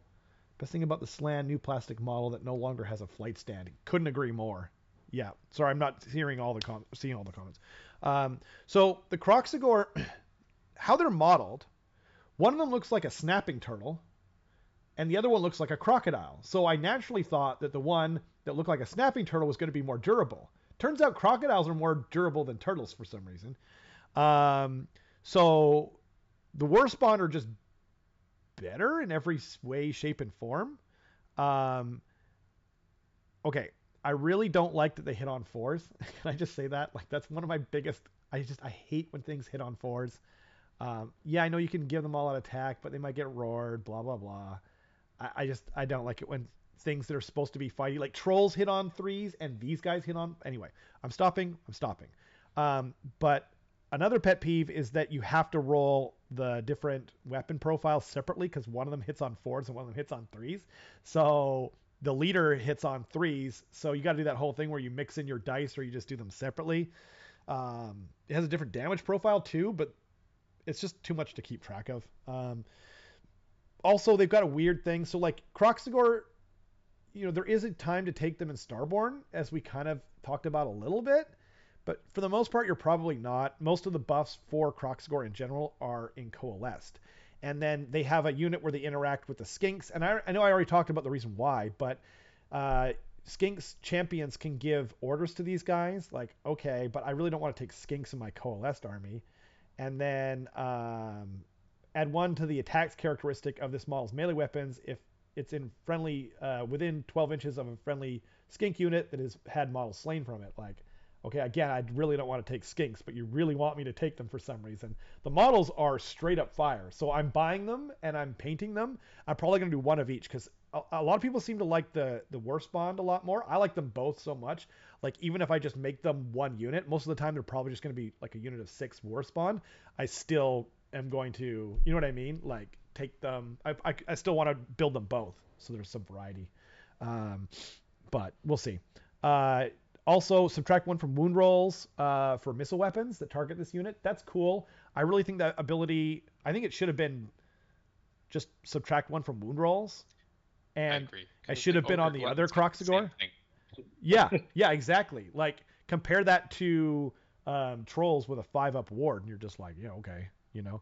But anyway, the regular Croxagore. So anyway, actually, I'll go back to the War Spawn. The regular guys have 3 attacks, hitting on 4s, wounding on 3s, -2, 2 damage. If you are in Coatle's Claw, you can have them on 2s to wound if they made a charge move. So, meh, you know. And then the champion is 3 attacks. Oh, darn. Sorry. Would you take over for me? Sure thing, yeah. Champions 3 attacks, 3 plus to hit, 3 plus to wound, -2, 3 damage. So like Rob was saying, like you have to roll them separately, unfortunately, but at least one's better. And I guess it is 1 out of 3, which is kind of nice, but still, yeah, not great. not great indeed. And then they are 3 damage instead of the 2 damage from the other fellers. Yeah, I don't know. I love the models, so I'm gonna buy them no matter what. And then I always think yeah, I think about these in ogre terms because I'm just like 1 out of 3 of your guys gets to be an ogre iron gut. Good yeah, job. I know, right? It's literally like Yeah. just a slower ogre iron gut because it's 7 bravery, 4 plus save, 4 wounds. Yep. 3 attacks, 3s, -2, 3 damage. That's an iron gut. Yep. 100%. Except it doesn't get to fight twice and it moves slower. So yep. that sucks. It's very comparable to stone to rock guts as well. 5-inch move, same. 4 wounds, same. 4 up, same, except unless they're in the light of the bad moon, and then they get +1 to their save. The bravery is worse in trolls, but everything else is better. I guess it's 2 attacks, but it's 3s and 3s, -2, 3 damage for everyone. And rock guts are cheaper. Oh, and they have a 5-up ward. Like, who doggy? Oh, and they have a shooting attack that does mortal wounds. So anyway, regular Croxagore, everything's the same except for they have exploding 6s. Yeah. It has it. Wait, is it 10 or more models? If the unmodified hit roll for the Drake Bite Maul, so that's the regular one, or the Moonstone Hammer is a 6, and the target unit has 10 or more models, that attack scores 2 hits instead of 1. Oh, they're just exploding hits. Oh no, it says is 6 and the target. Jeez Louise. So if you're fighting like a horde unit and you get a 6, it explodes. Ugh. Yeah, I mean, should have just been exploding, in my opinion. Unless you really should have been exploding. Yeah, yeah. If it was just exploding hits, like the castigators or whatever, yeah, I could see that then. Anyway, whatever. I don't know. I just wanted to cover them. I'm not super thrilled with them. I'm blasting past some of the dumb stuff. Scar Veteran on Agrodon and Agrodon Lancers are very cool. I don't think they gel super well, but like in general, like yeah, really the only thing that complements the Agrodon Lancers is the Alpha Roar, but that's once per battle, which yeah, really, I think that's a huge miss. It needs to be once per turn. once per turn. Absolutely. Yeah. And then you could even see taking one of these jokers or the other jokers as well. Like I'm taking no matter what because they're riding freaking Deinonychus. Like, oh baby, was everything I wanted. But 8-inch move, like, come on, man. Like Velociraptors are fast, like it almost seems like they're expecting you to take that command trait. Yeah, yeah, exactly right. Yeah, it's kind of like the Vermin Lord problem where they were like, we're going to make these things untakeable unless you have a command trait and or an artifact to make them usable. Yeah, I agree. So 4 attacks, you have to pick between the spear and the club. So it's either 4 attacks, 3s and 3s, -2, 2 damage, or 5 attacks, 3s and 3s, -1, 2 damage. And then the rending bites and striking talons of the Agrodon are the same as for the Lancers. 3s and 3s, -2, 2 damage. And then them and the Agrodons have Primal Rage. And this is the dumbest rule. I'm sorry to whoever made this, but like you gotta think before you print these things, man. So this unit has a rage score that starts at 0 at the start of the battle. At the end of each combat phase, if this unit is within 3 inches of enemy units, its rage score increase its rage score by 1 to a maximum of 3. Okay. At the end of each combat phase, if this unit is not within 3 inches of enemy units, it doesn't go down by 1. It just gets reset to 0. So as soon as your opponent retreats, boom, takes out this ability. While this unit has a rage score of 1 or more, add 1 to the score of the attack's characteristic of its rending bites and striking talons. Like, okay, why why are they not getting more upset when they're not killing things and eating things, right? It should be they start off with 0, that's fine. Each combat phase where they are not in combat, increase it by 1 and to a maximum of 3, and then they get more and more deadly. And then if they can't kill the thing, but like you want them to kill the thing. Like this is just like an anti-fun and not well thought out rule. Um, yeah, this is my least favorite thing. This is my I least think favorite. I think what they were trying to go for, and I kind of see it, and to be Mm-hmm. honest, I like it more than you do, but I understand where you're coming from, is that they're trying to make these guys a tar pit, and they're trying to make them a Ugh. tar pit that becomes more and more aggressive the longer it's tar pitting something, And I, which I kind of makes sense. I do get that. Oh, and by the way, so once per battle, this is what Carson was talking about. At the start of your combat phase, the Scar veteran can pick one friendly unit with his ability on the battlefield to unleash a feral roar. If you do so, increase the rage score by 1. So it's once per battle, and it's wholly within 18 inches. And that's not so bad, but it's just the once per battle to a maximum of 3.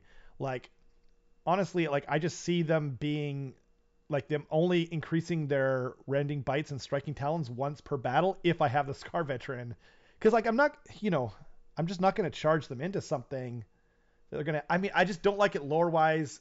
I would much rather it be like Celestin Prime's hammer. You're kind of charging them up. They're getting more and more worked up.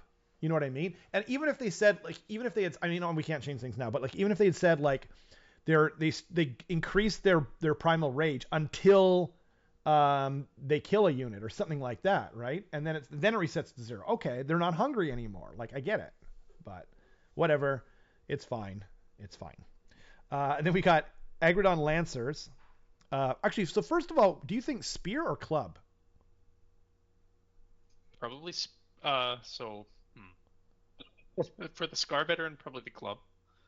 And for the Agrodon Lancers, probably the spear, I think, I can in see my that. opinion. The club is, oh no, wait. Or maybe the opposite. Yeah, I think maybe the spear on the veteran. Yes, sorry, I misread and saw that it was 4+ to hit with the spear, but it's not. It's still 3. So the spear on the veteran makes sense. Right. And then for the Lancers, I still might do the spear as well, to be I honest, could see that. just because the rend is Fours are nice. so iffy, but then if you put the spell on them, you could make it up to 3 or 2, Yeah. depending. Eh, Another thing as well is that A, most of your damage is not coming from this, and B, base sizes have to come into fact, and like what your unit size is going to be too, Yeah. because there's a chance that like I would much rather have the spear on all of my units than some of them not hitting with their clubs at all, right?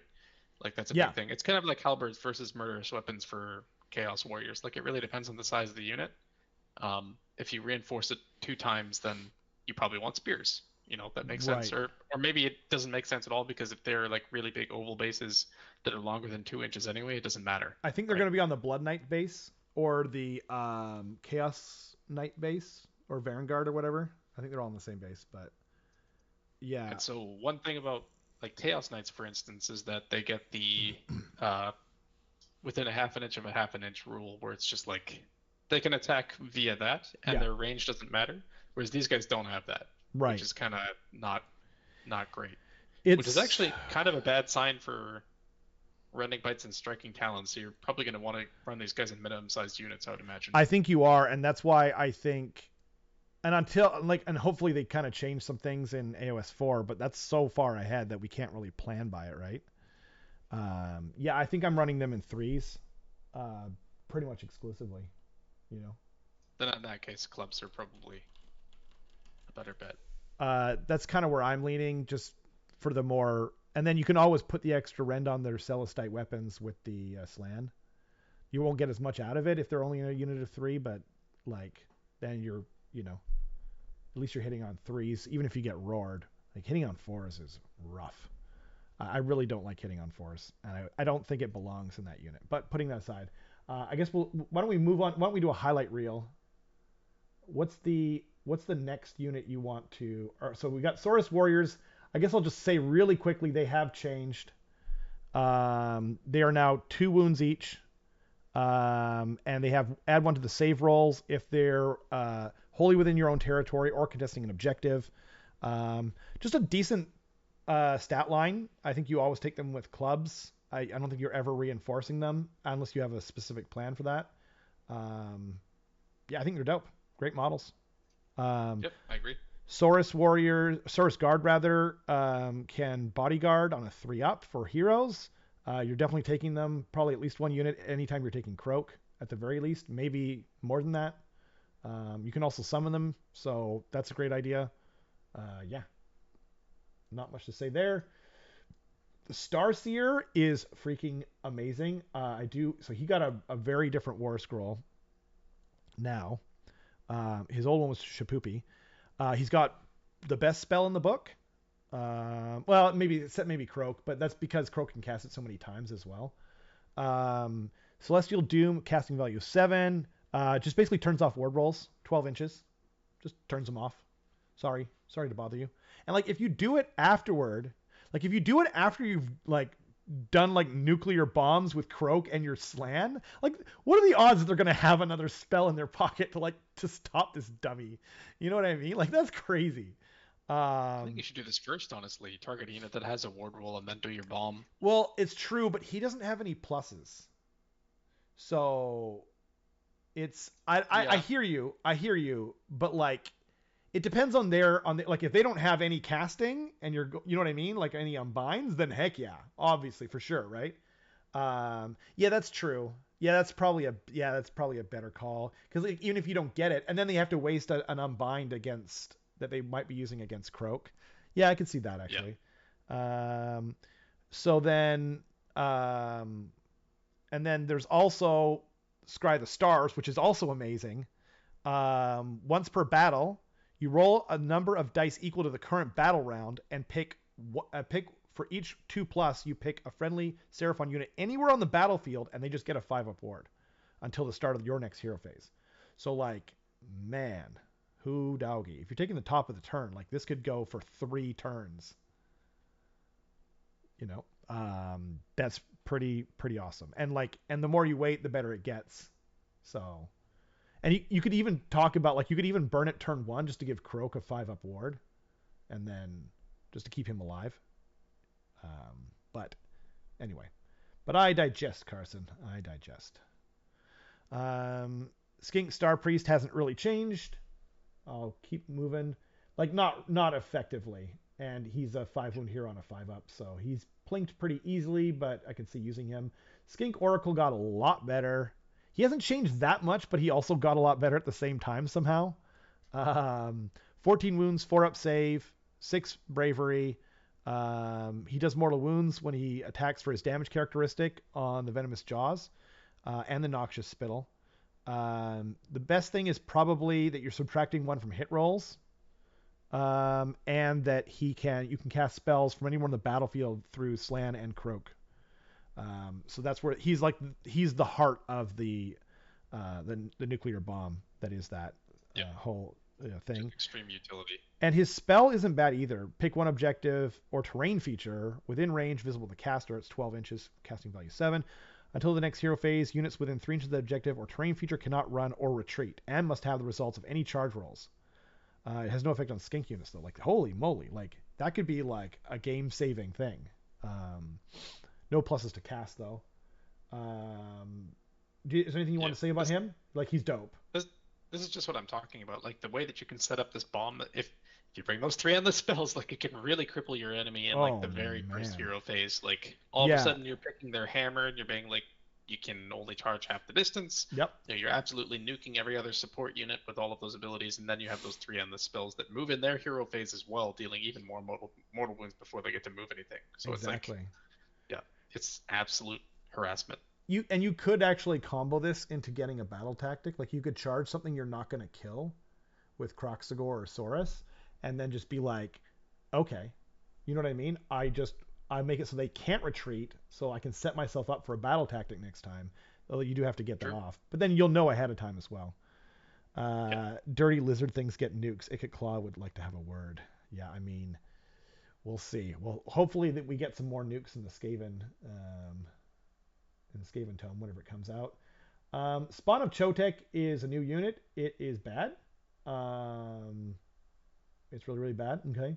It's got one attack hitting on fours. Like, get out of here. Get out of here. Like, for 125 points, are you freaking kidding me? Like, Eric was saying he's not going to take this dummy even in like a, like a, what do you call it? Like, even if he comes down to like 80 points, he's just like, you just can't fix a bad war scroll. I could see taking him if he comes down far enough, just because I love the unit. Like I'm still gonna buy one because I want to paint him, but yeah, man, it's rough, real rough. Raptidons. Why don't you talk about Raptidons, Carson? Sure will, sure will. So Raptidons are one Excellent. of the things that were previewed last week on Warcom, Warhammer Community. They were. Um, there are two forms of Raptidons: Raptidon Hunters, which are basically like the ranged version, and Raptidon Chargers, which are the close combat ones. They have the exact same like uh, wheel on their war scroll, like so 12-inch move, 5 plus save, bravery 5, 2 wounds each, and they kind of play off of each other. So basically, anytime you what is it? Anytime you charge something with the chargers, Yep. the hunters get to shoot again Mm-hmm. in the charge phase Yep. or in the combat phase. In Charge the phase. charge phase, so you can't all out attack, but then they also can't all out defense. Exactly, yeah. So basically, you get two shots off with your hunters, and if something shot the target that you're fighting with the chargers, then you add one to hit rolls as well. So it's basically like a free all-out attack for Mm-hmm. them. So what a lot of people are thinking is like, okay, you run more hunters because that way you you can do more ranged harassment. Like you only need one unit of chargers to really get off that like double shots, and then all of a sudden you're doubling the damage of those ranged attacks, which is really good. Yep. Um, the profiles are not amazing. Like No. the missile weapon is on fours and fours, which is kind of rough. It Yeah. is Ren 2, which is nice, but Ren 2's at least godlike. I can't believe they have Ren 2 and the old blood has Ren 1. yeah, But yeah, it's kind of crazy. yeah. Um, but I mean, these guys are super fast. Yeah. Shooting twice, like I could see them being a good chaff clearing unit.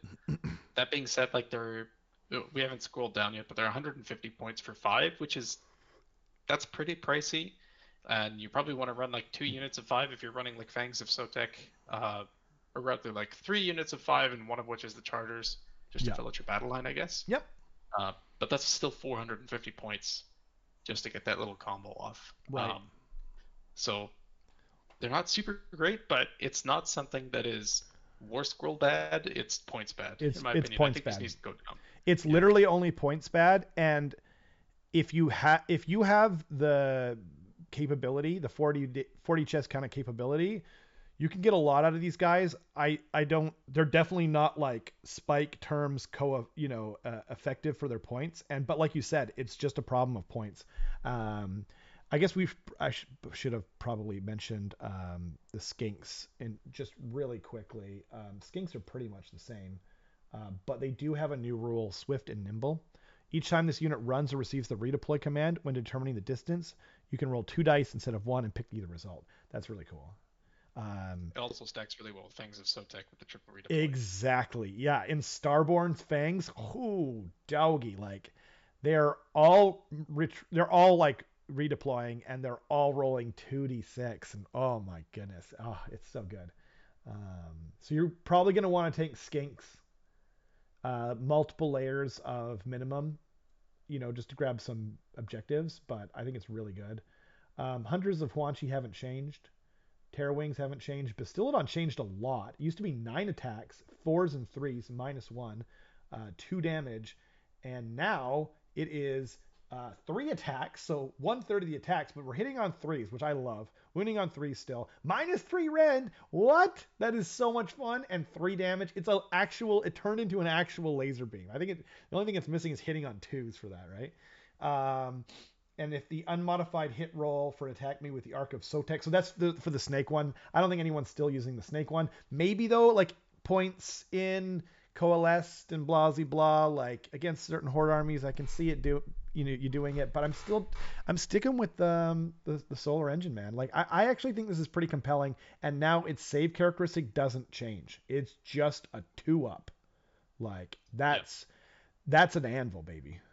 You know. Yeah, that's really nice. One thing to keep in mind as well is that if you're in Starborn Yeah. and you're spawning one of these things, it just says Bastiladon, so you can pick either Solar Engine or Arc of Sotek. So Absolutely. obviously you pick the That was Solar Engines. that was a weird choice. I mean, unless you're like want somebody to throw it forward and kill a horde, like there's a bit of flexibility there. Um, but yeah, for the most part, I totally agree. And uh,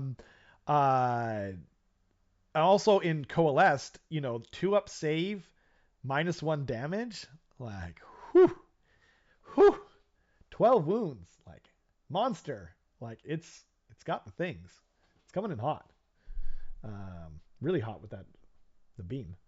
Um, Pterodons are poopy. Pterodon Chief is poopy. Ripperdactyl's got like usable again. I won't go into it too much, but the Blot Toad is back, which is really fun.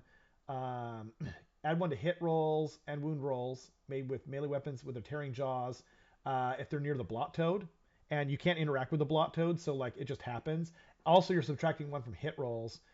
I think they're actually compelling now, but I think they're still too expensive.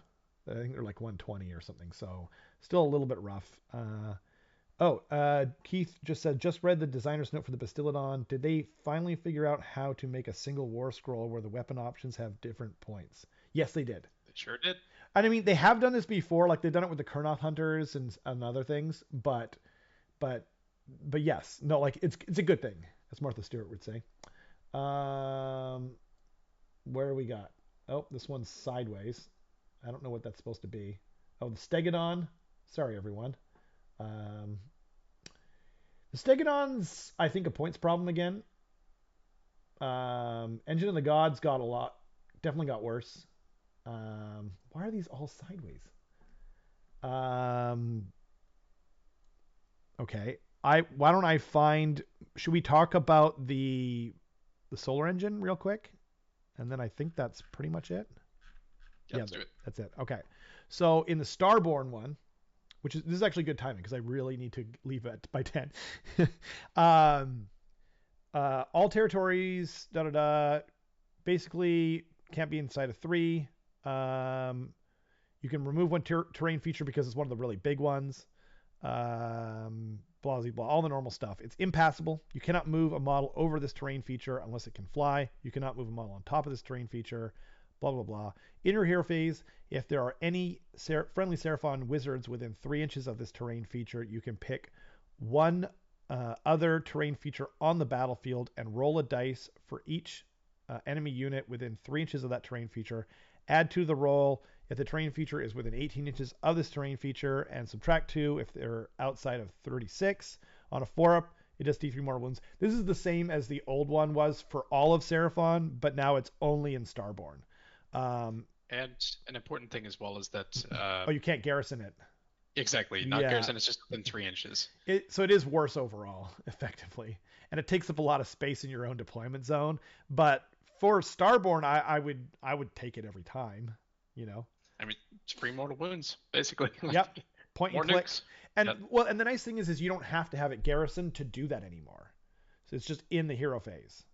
But you do Yep. actually, sorry, you do have to have friendly wizards within 3 inches. So it's just worse now, right? Because you'll get -1 or +1 to your save. So shapoopy on you, and me, mostly me because I'm the one playing Seraphon. But and Coalesced also gets a thing. Sorry, it's sideways, everyone. Hope your necks don't hurt. I'm going to read off this other one that I made right side up a long time ago. Let's see. Okay. Do. All the normal stuff from before, except for now it's add one to bite rolls for add one to bite rolls made for Coalesced Croxagore using the Mitosaurus jars, Saurus jaws, or vice-like Saurus jaws if they are wholly within 12 inches. In addition, use the top row of damage tables for friendly Coalesced monsters wholly within 12 inches. So it's very defensive. It's okay. I don't know. Yeah. I'll probably take it, but like if I can't like if it's gonna kind of mess with my deployment, I'm just not taking it. It's not good enough to like qualify, you know. That's what I was going to say is like Yeah. you do need to be careful not to try and get it as close to your enemy as possible because it is a huge terrain feature Yeah. and it will block your charges. So It'll it's, block. Yeah. Exactly. Not great, but like you said, you can get those 4-up bite rolls, which is kind of nice. Exactly. I can like the thing I was thinking about with this thing is I was like, I wonder if I can block people from teleporting the Nidus path. Just put it in the corner, Interesting. you Yep. know, and it's just like, oh, you don't get to teleport there. You know what I mean? Like, I mean, I don't get to teleport there from there either, but like, it could. I don't know. It was something I thought of, but Yep. yeah, that's pretty much everything. Um, yeah, Cities of Sigmar and Stormcast Eternals are the only allies. Battle line is Skinks, Saurus Warriors, Saurus Guard, always. Um, in Thunder Lizard, only Stegodons become battle line. Agrodon Lancers are battle line if the general is Saurus. And Croxagore are battle line only in Coattl's Claw, which is such an interesting choice. Like, why not? Oh, whatever. Who cares? I think it should be coalesced, but whatever. It's fine. Raptidon Chargers are battle line only in Fangs of Sotek.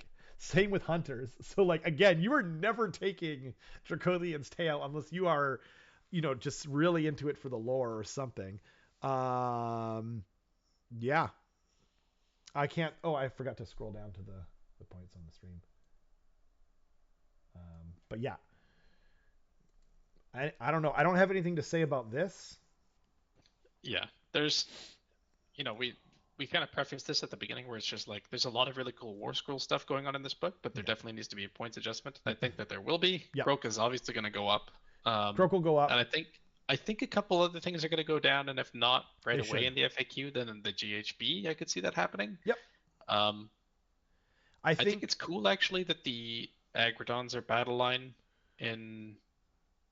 if Is it you're just Golem? source if you have a Oh, source just general, Source. Yeah, yeah, so you yeah. could just make your like old blood on Carno or the Scarvet on aggro, your Yeah, general, and then yeah, and that's what that's a you're very gonna easy do choice. Yeah, in Coalesced anyway. yeah. And Yeah, and what's nice is that because we kind of determined that minimum size units is what you want for Agrodons anyway, then that's also supportive of that too. So it absolutely. definitely works. Like Yep. it's And it's not bad. I'm taking in Coalesce. I'm definitely taking some Saurus Warriors. They're like a better anvil, and then I'm taking some Agrodons for a better hammer. And I'm loving life. Like this is the exact army that I always wanted from when I was a kid. Like they have nailed the aesthetic. I wish there had been a new monster like like like a Stegodon. Sorry, Stegosaurus.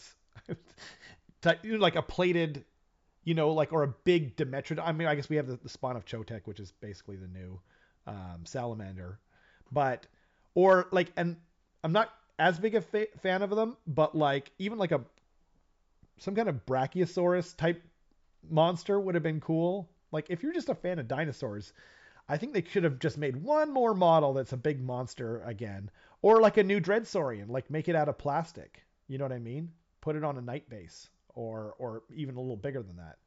Yeah. Ideally a 10-inch base because that's what the one I have is on. But Oh. anyway, Keith says Agrodon Lancers get the damage reduction if you're playing Meat Lizards. Yes, they do. they do. Yeah. Yeah, they get it in Coalesced because they are a Saurus unit.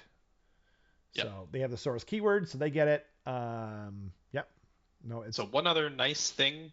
So recently there was, well, not that recently in Battle Scroll, Rally got nerfed essentially, yep. where it's a maximum of 10 wounds that can be brought back. Uh huh. The nice thing is that with Agrodon Lancers, if you're running minimum sized units, that's the exact amount that you can ever possibly bring back. That's true.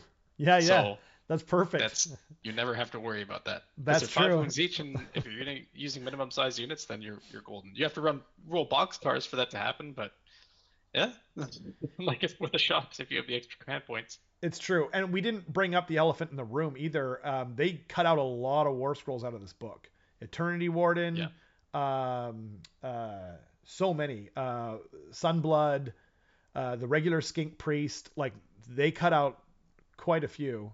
Everything that's not getting a resculpt that's in resin, out the window. Razor Dawns, yeah, you name it. So that was interesting, but and and Keith says if they keep going like that, they can half the number of Stormcast War Scrolls.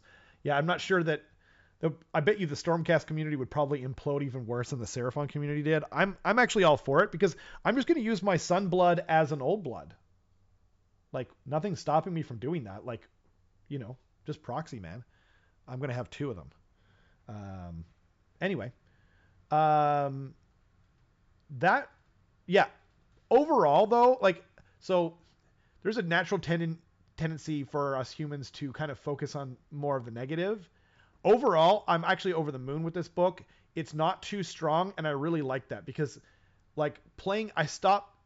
It's hard to play Gits even now after the nerf because they're strong enough where like it's it it's very easy to win with them, and it offers a not a great play experience for people. And I can see that happening with the Croak Nuke, which will probably get nerfed. Croak will probably get nerfed, but I hope they bring down the cost of the Slan a little bit. He used to be 265, and he's not that different. He doesn't cast as strongly as he used to. He doesn't have Comet's Call on the War Scroll. Like, you know what I mean? There's a few things like that.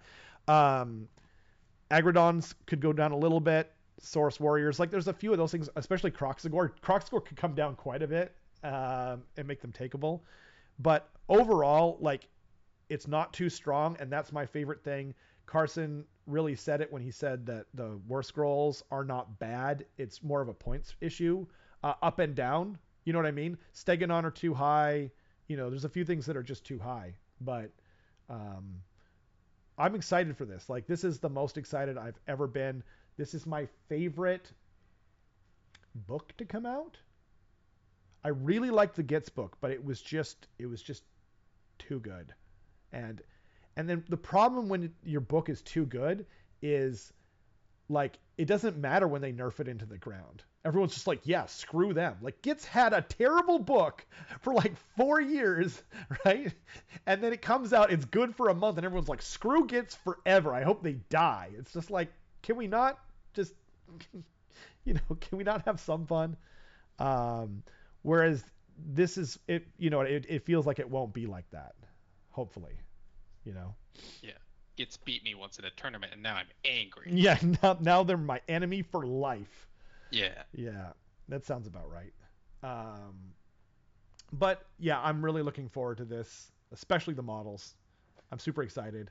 Um, I am going to be playing them in a new Path to Glory campaign. I've started to write my little backstory for them. We've got another one. We're going to do some of them this time on YouTube and some of them on the Patreon. The last one, the very final Patreon Path to Glory campaign or game between me and Carson is going to go up pretty soon. James is feeling sick, so we wish him well. Hopefully he get better soon. And yeah, anything you wanted to add, Carson, before we call it? No. Yeah. Thanks for everyone for tuning in. Yep. Thanks to the guy that leaked these rules. Yes. Like, I it's couldn't nice for do us it to see. without you, buddy. Yeah. Can't do it without you. Thanks for your potato camera. Yeah, yeah. Yeah. No. Overall, I think that this is going to be a good army for both players that want to have like 5 head, and they also want to be, and it's also good for like beginning players too, because Coalesced is like, if you pick that and just bring like Source Warriors, you can't really go wrong. It's not bad, certainly. Yep. So yeah, I think it's gonna be great. I totally Thanks agree. everybody for watching. Thank you so much for tuning in. Next week, I can't remember what we're doing. It's either Slanesh or Soulblight Gravelord's review. Um, but we will see you for that. Whichever one it is. Yeah. And we'll see you guys next time. Bye.